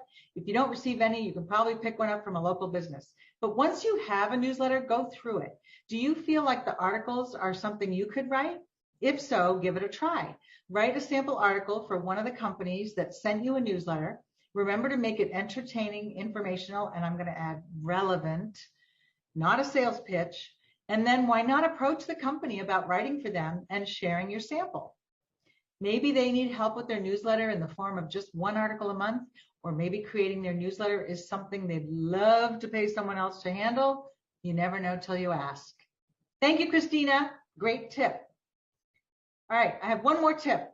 Talk with clients you already have. If you have any kind of a client, a web client, blog client, anyone like that, ask about their newsletters. Now, do they offer a free newsletter on the front end before somebody becomes a buying customer? Then do they have a newsletter for paid customers? Do they have an employee newsletter that just goes internal to the staff? Do they have a newsletter that's very specific to an audience among their realm, like a wholesaler or something like that? Do they have theme-specific newsletters? Keep in mind that many companies publish several newsletters. Look at Content Marketing Institute. They have all those newsletters on the right, depending on what the person is interested in. Today in content marketing, CM World News, events, online events, promotions, so any company could do more than one newsletter.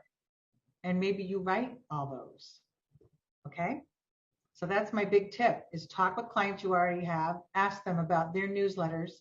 Could they offer another one to a different group, or do they need help with the one they've been stumbling along with for years, okay? So with that, we have more Get Clients tips below in this lesson. So keep going. You're going to find all kinds of ideas on how to find, approach, and land those newsletter clients. Have fun and go for it. I want to hear about your success. Okay? Take care.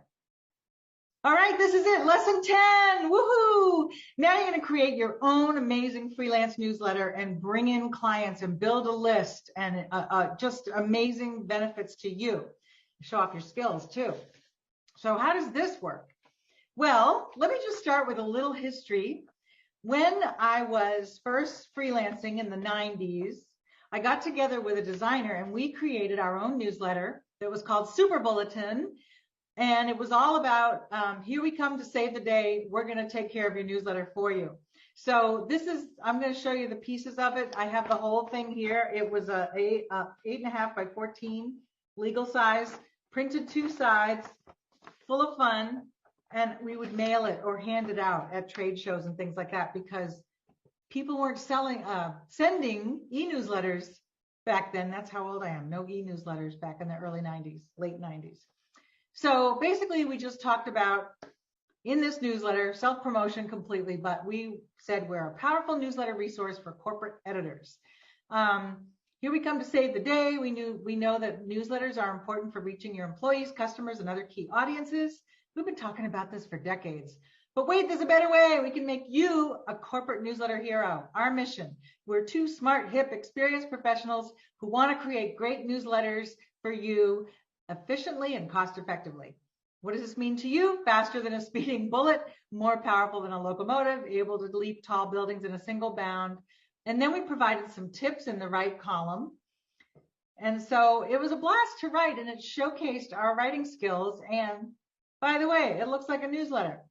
In the bottom here talks about more stuff, more benefits.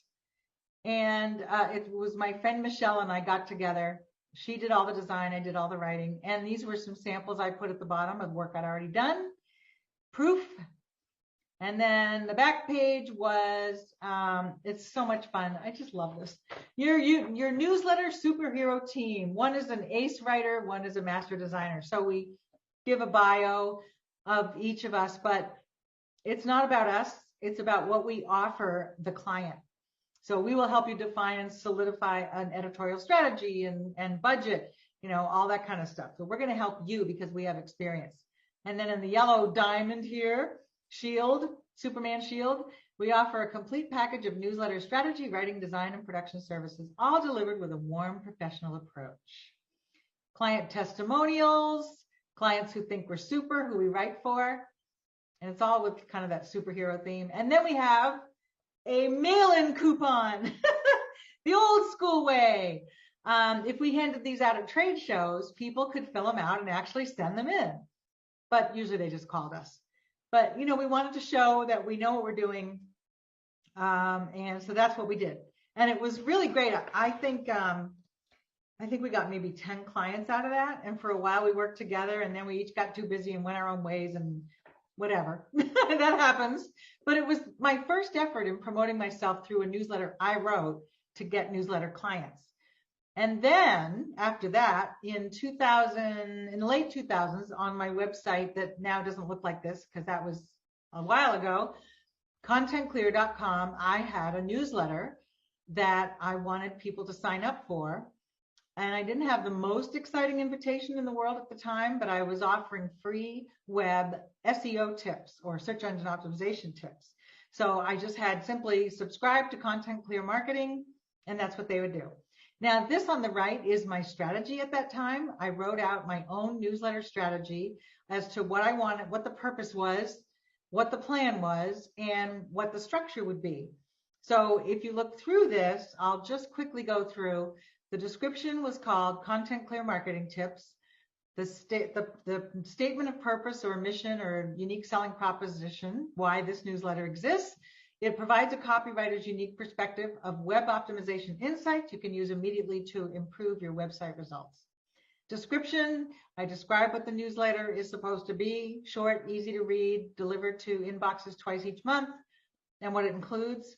And then I had my editorial plan for myself.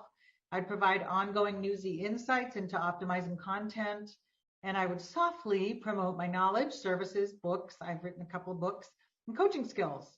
And then my target market, the main client is the marketing director, product manager, or web manager of a mid-sized company.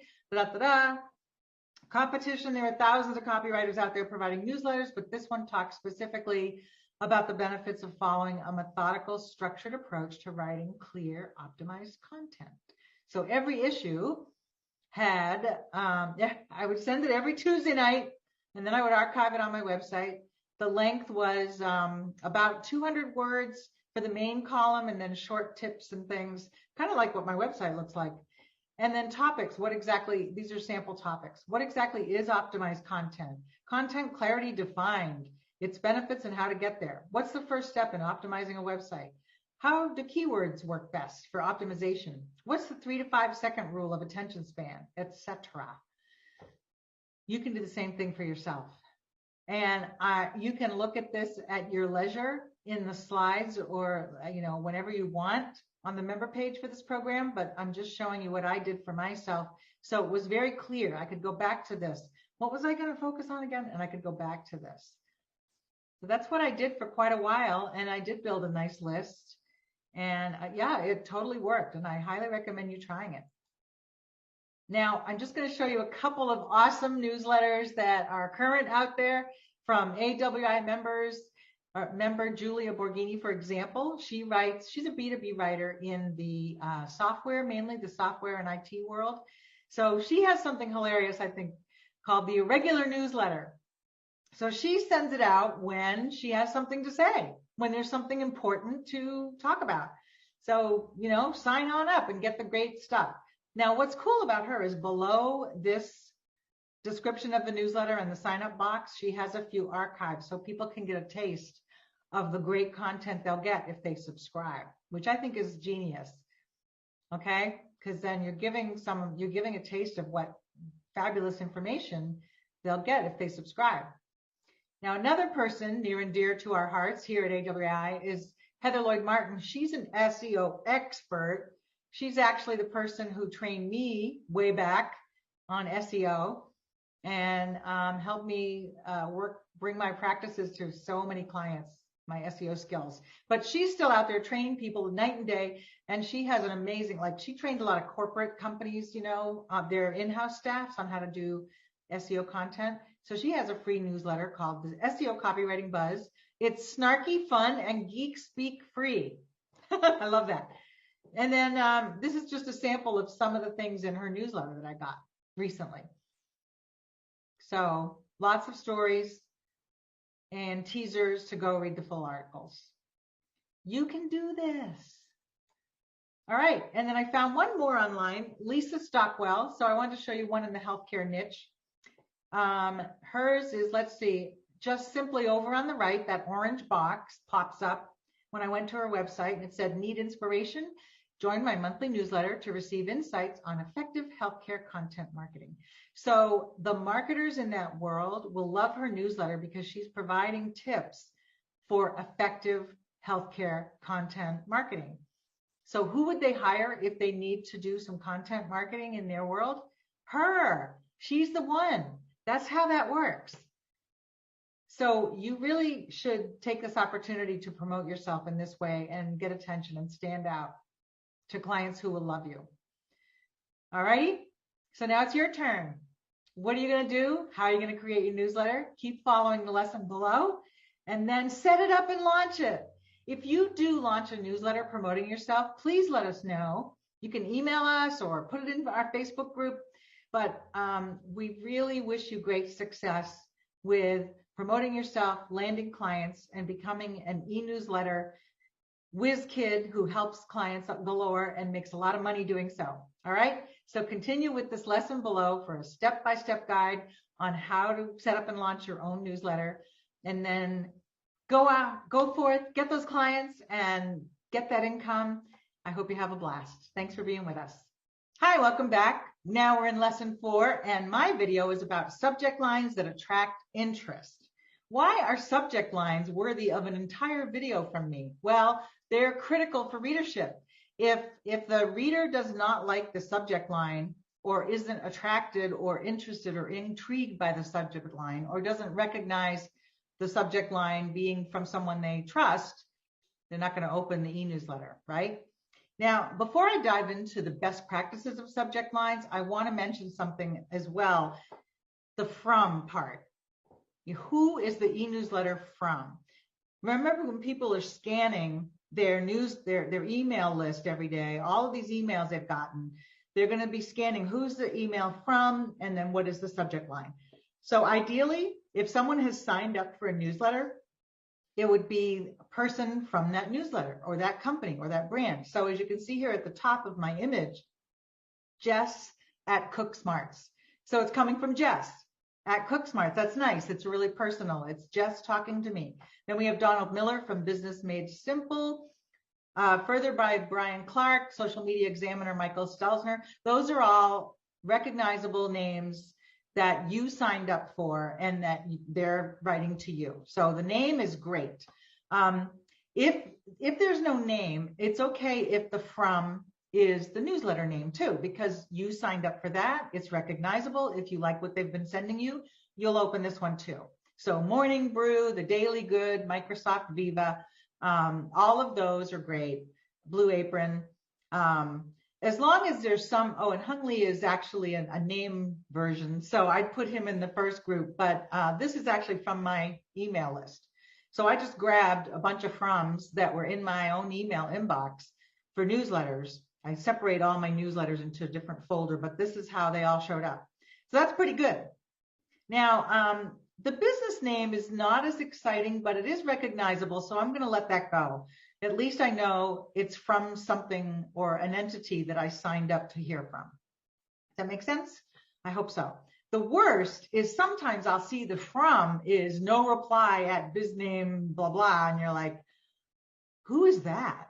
And if the subject line is a little obscure, you won't even realize that that's the newsletter you signed up for. So these are the best practices for the from area. So Ann Handley, for example, has some tips about the from. She just loves some of these different examples, so I posted them here. She's talked about them through our training here at AWAI. She said, Toast is a Boston-based restaurant advisor company, great newsletter, and she loves that the from is from Tyler, a person at the company. The New York Times sends an e-newsletter from an editor, Dave Leonhardt, very personal, and then the Cleveland Clinic sends one from the CEO and president, very personal again. conversational tone, and it's affiliative, like we're all in this together. I'm talking to you as partners here. All right, so that's pretty cool. Now let's get into the subject line. The subject line. Think about this astounding statistic for a minute here. 161 billion emails are sent pretty much every day. There's this amazing website called Internet Live Stats, and they show you what's happening right now every day.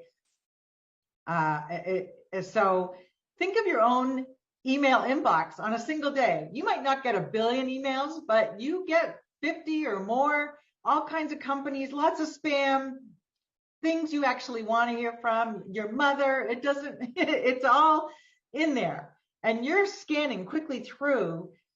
That's why the subject line matters. It needs to stand out. If you're scanning through and it sounds spammy or it's boring or it's generic, you're going to skip it, right? So that's why I wanted to bring the point home that when you're looking at your email inbox, you're going to scan real quickly. The from is probably first, what you'll look at, and then the subject line. So you're looking at subject lines in a sea of subject lines. This is my own newsletter folder inbox. And so I'm seeing the from on the left and then the subject line on the right. And we're going to look at these a little bit deeper, but I just wanted you to get the sense of context here. There are so many different emails that come in every day. Your newsletter is going to be fighting for competition or eyeballs with all of that, right?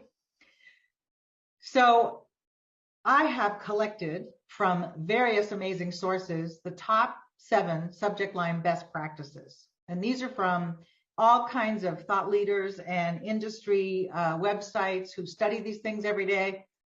So I'm just going to run them by you now. Number 1, keep it short, concise. You have basically about 60 characters with spaces before your email inbox is going to cut off what it says, right? You've seen that. So ideally, if you can write a subject line that fits in the whole box there before it gets cut off, that's a good job. So Jess at Cook Smart sends staying in. A lot of us are staying in these days. Cook these easy dinners. Now, I love hearing from Jess at Cook Smarts because her recipes are amazing and her tips. So that one is nice and short, but it's full of benefit and helpfulness. And it's speaking to me. It's asking me a question. Now, Hung Lee sends out recruiting brain food newsletters every week to recruiters for companies, you know, like professional recruiters to find software professionals and things like that for companies. So he's very much, this is the week ahead issue number 263. That's okay because I'm looking for his newsletter every week if I'm in that niche, if I'm in that industry, because his newsletters are fantastic. Now he stretches it a little bit beyond that 60 characters and spaces, but he gets away with it. Because recruiting brain for food at the beginning of the subject line is relevant to me, the person who signed up for his newsletter. Best of the brew, morning brew.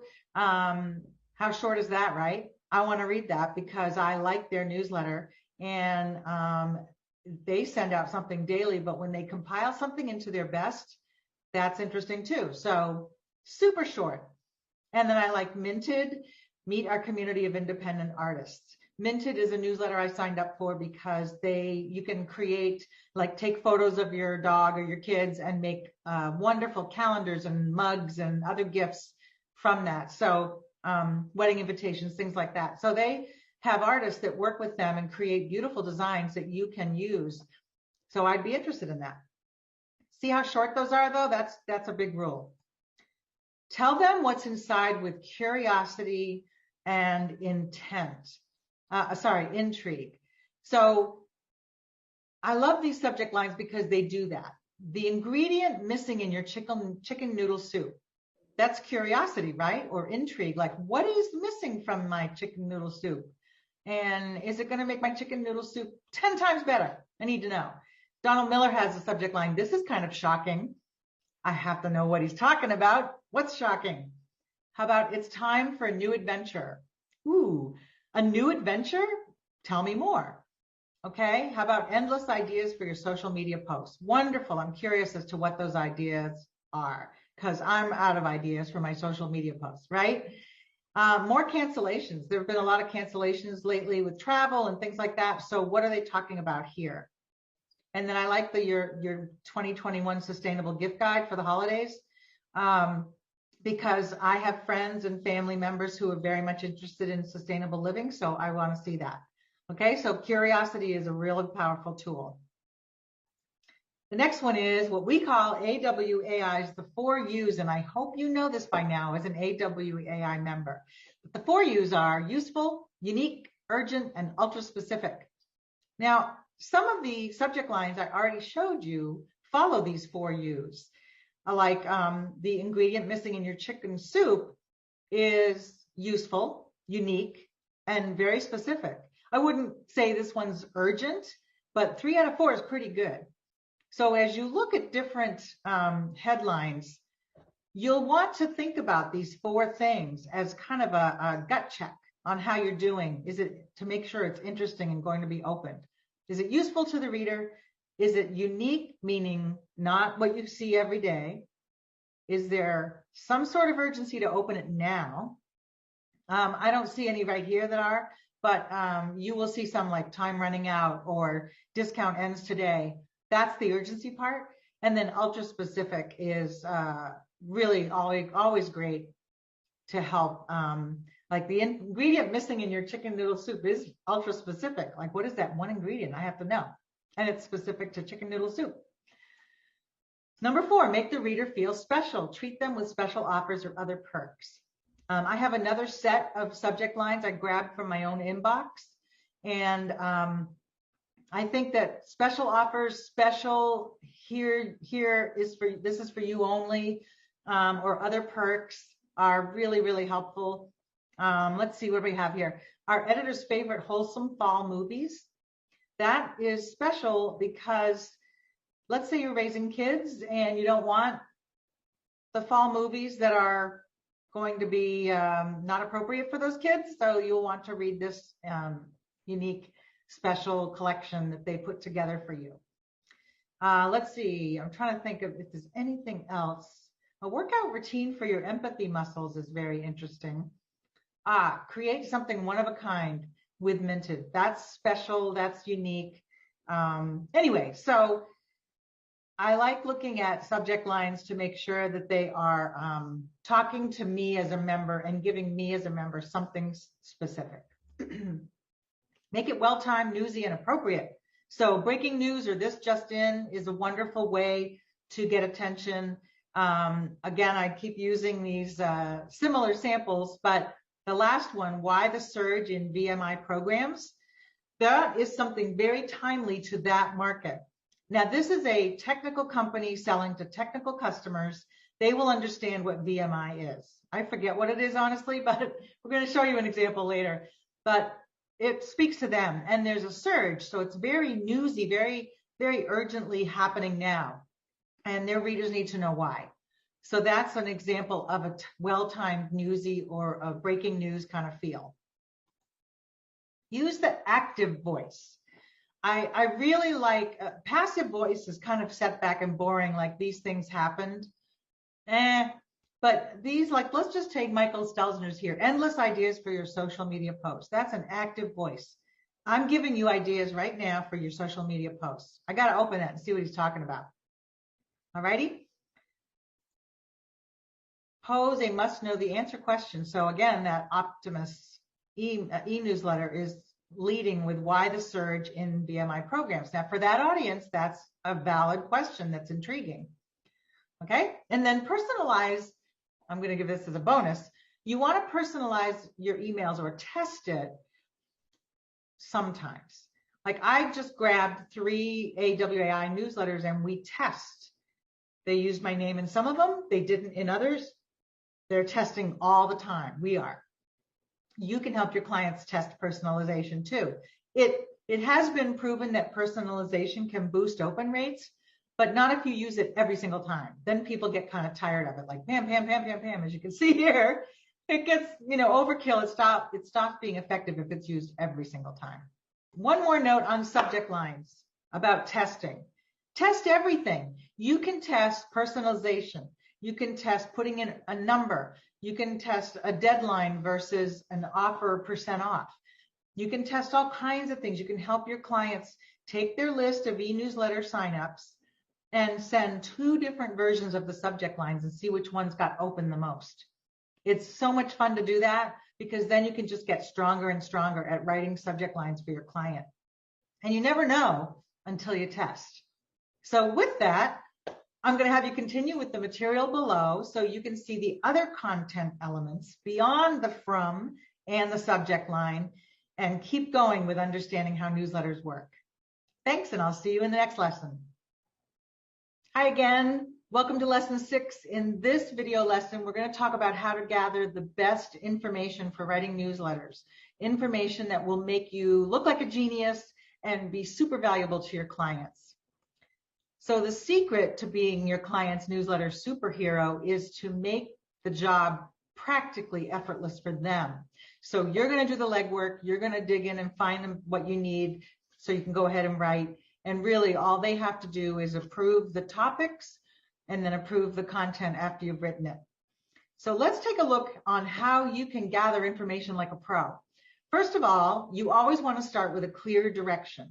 Every newsletter should have a clear direction for each issue. It might be that it is, like for the Cook Smarts, another round of recipes based on a certain theme. Or for, let me see, a garden and landscaping company, it might be that it's spring. And so we're going to cover spring cleaning and spring pruning tips in this newsletter issue. So there's always sort of a direction that you are going to work from. And then you need to identify what you need to do before writing a single word, and that is research and resources. Your content will then be spot on if you know what to gather and what your mission is, and then you'll establish a great client relationship that can last for years, like 26 years like I have. Okay, so when you're thinking about the mission, what's the purpose of the newsletter? So you should know that with a client that already has a newsletter, or even if you're helping a client establish a new one. What is the purpose? We want to, like with the Content Marketing Institute one, we want to be seen as the authority in content marketing. We want to provide amazing value to people who need help with content marketing. We want to create community and have them join us in different things related to content marketing. You see where I'm going with that? So any newsletter, like my accountant's newsletter, the mission is to help educate the clients on different tax and financial matters, retain that goodwill or that good feeling that clients have working with that firm, and give them specific deadlines and things they need to know and do to keep up with their finances and tax returns and that sort of thing. So the audience, whatever newsletter you're writing, you need to obviously know who the audience is, what they care about, what do they want and need to know. That's what you're going to convey in the newsletter. And then how will this newsletter be the very best one in that niche or industry for that audience? So I could be writing or reading a lot of newsletters on cooking, but what makes Cook Smarts the best one for me? Is it the style? Is it the recipes? Is it the cool, fun tone? I don't know. That's the thing you want to just discern for your client. All right. Now, so that's what you're going to do. You're going to have an overall direction for each issue. If it's an existing newsletter, you go with their usual theme, style, sections, as always, and then discuss a main overall theme for that issue. If it's a brand new newsletter, you can help map it out. You can help map out the overall direction. I've done that with veterinary practices. Like, what do you want to be in the sea of other veterinary practices in this general area? How do you want to stand out? And they might say, well, we're holistic. So we want to make sure every issue talks about how holistic care, natural remedies, things pet owners can do that avoid drugs or treatments. See what I mean? So what is it that you're going to help the client determine as their voice or their mission? Now, Some examples of overall themes, like I said, if it's seasonal, you might have spring gardening tips galore as a newsletter direction, or prep for tax season 2021 as another, as an accountant's newsletter theme. It might be topical, what to expect when applying for college during COVID. There might be a whole newsletter devoted to that in one issue. Breaking news, just released 2022 pet owner survey findings and what they mean for your practice. That might be a main theme for a newsletter directed at veterinary practices. And then common issues, successful strategies to retain employees. That may be a newsletter theme for an issue going to human resources managers, because you may or may not have heard of the Great Resignation in 2021, because the pandemic got people working from home. They were able to live a more flexible lifestyle, stop commuting, all that stuff. Realize there's a better life for them out there, so they are leaving businesses, and human resources managers are going bonkers, like, we're losing people, we don't have enough workers. So they will be very interested in a newsletter topic or issue that's all about how to retain employees, right? So each newsletter should have a theme or an overarching direction for it, and then you can write easily and clearly based on that direction. Now, I'm going to walk you through what I do with my accountant, because I'm keeping her name out of it, because you don't need to have their email address or the name. But I have, over the years, had 3 bosses on the newsletter direction in 26 years, because senior staff changed. My first client contact there was someone I worked with for years, and then she retired. The second one was one of the partners who stepped in and worked with me for many years as he rose up in the ranks at the firm. And then he got too busy running the firm, so he delegated the newsletter to one of the CPAs who'd been with the firm for a while. And she was like, I totally want to work with Pam on this. So that's who I work with. So last year in January, what I do every quarter is I send them some suggestions. And it might be based on what we did last year at this time, or it might be based on things happening in the world. And as a copywriter for them, I'm always keeping an eye out for things that might be topics to cover, because I am a client of theirs. I have a tiny business, my freelance writing business. Plus, I'm an individual who has to put my tax returns in every year and look at other financial matters for myself. So I can think like their client in coming up with ideas. And you can do that too for certain clients that you do business with. Like if you're writing for a fitness club in town and you're a fitness member and you use their equipment and you do follow different classes and everything, you can certainly come up with topics for them based on your own experience and what you think other members would enjoy. So keep that in mind. That's what I do. I'm just showing you the email here. The goal is to finalize this issue so it mails in early February before tax season really hits. So shall I start the ball rolling with some topic ideas? Here's what we often include, and then I listed all the ideas, some that we always include, and then, you know, they're very generic though. I have like meet our seasonal team, 1 or 2 other timely stories, 2 client profiles, so that's very open.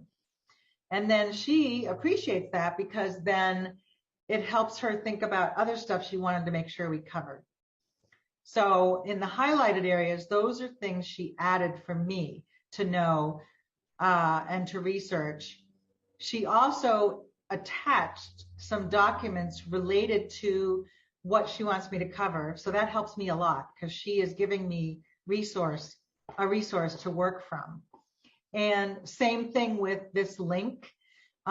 She has like down here, need to pin, possibility international ranking for taxes, and she sent me a link.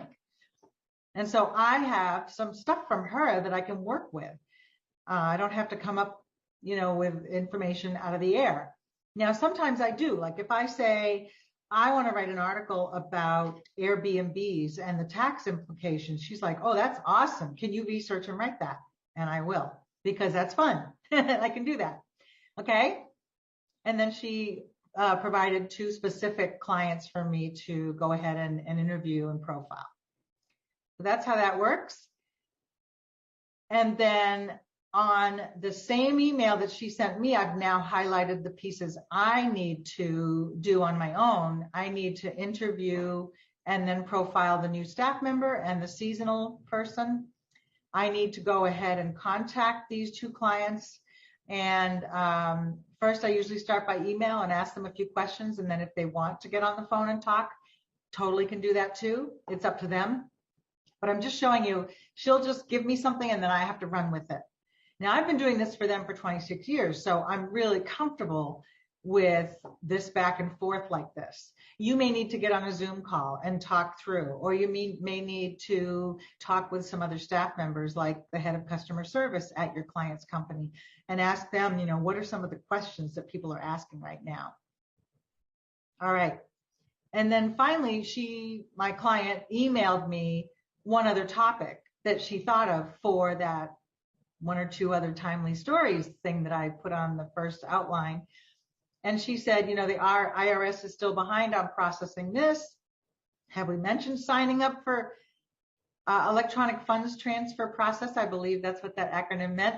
And she sent me links to the IRS one and to the state of Maine one because they're based in Maine.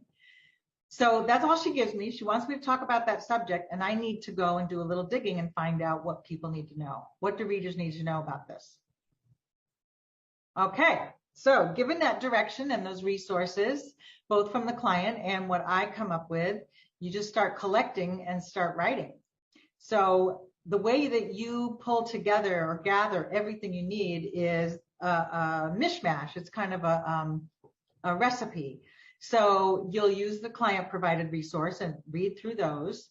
Any resources you research on your own, your interviews that you did with any people you need to interview, stories you might have seen from maybe customer testimonial letters or something like that, links you need to include in the newsletter, graphic suggestions you may make. You don't have to be a graphic designer, but if you are talking about a certain form people need to know about, or if you're writing, for example, a gardening newsletter, maybe there's a picture of a certain tool that the gardener recommends, that the client recommends, you'll want to say, include picture of tool here. You don't have to go find the picture. You don't have to take the picture. You just want to suggest that this would be a great place to put that image. And then repeated elements or boilerplate stuff. And what I mean by that is most newsletters have repeat sections every time that either are unique to that issue or the same every time. So for example, my accountant's newsletter always has what's called a disclaimer that this is general information and is not meant to be specific direction for your finances. You should call us for specific advice based on your tax situation. So they have to put that in there legally. Other companies may just always want to have a section on how to get to our social media communities. Here are the links to our Facebook, LinkedIn, whatever. They might want to always have that in the bottom. So you just keep that in mind as you're collecting everything. And then you're going to be ready to write. So in the next lesson, I am going to show you how to start writing a draft, which is a lot of fun. But before that, keep going with all the information in the rest of this lesson, and I'll see you in the next video.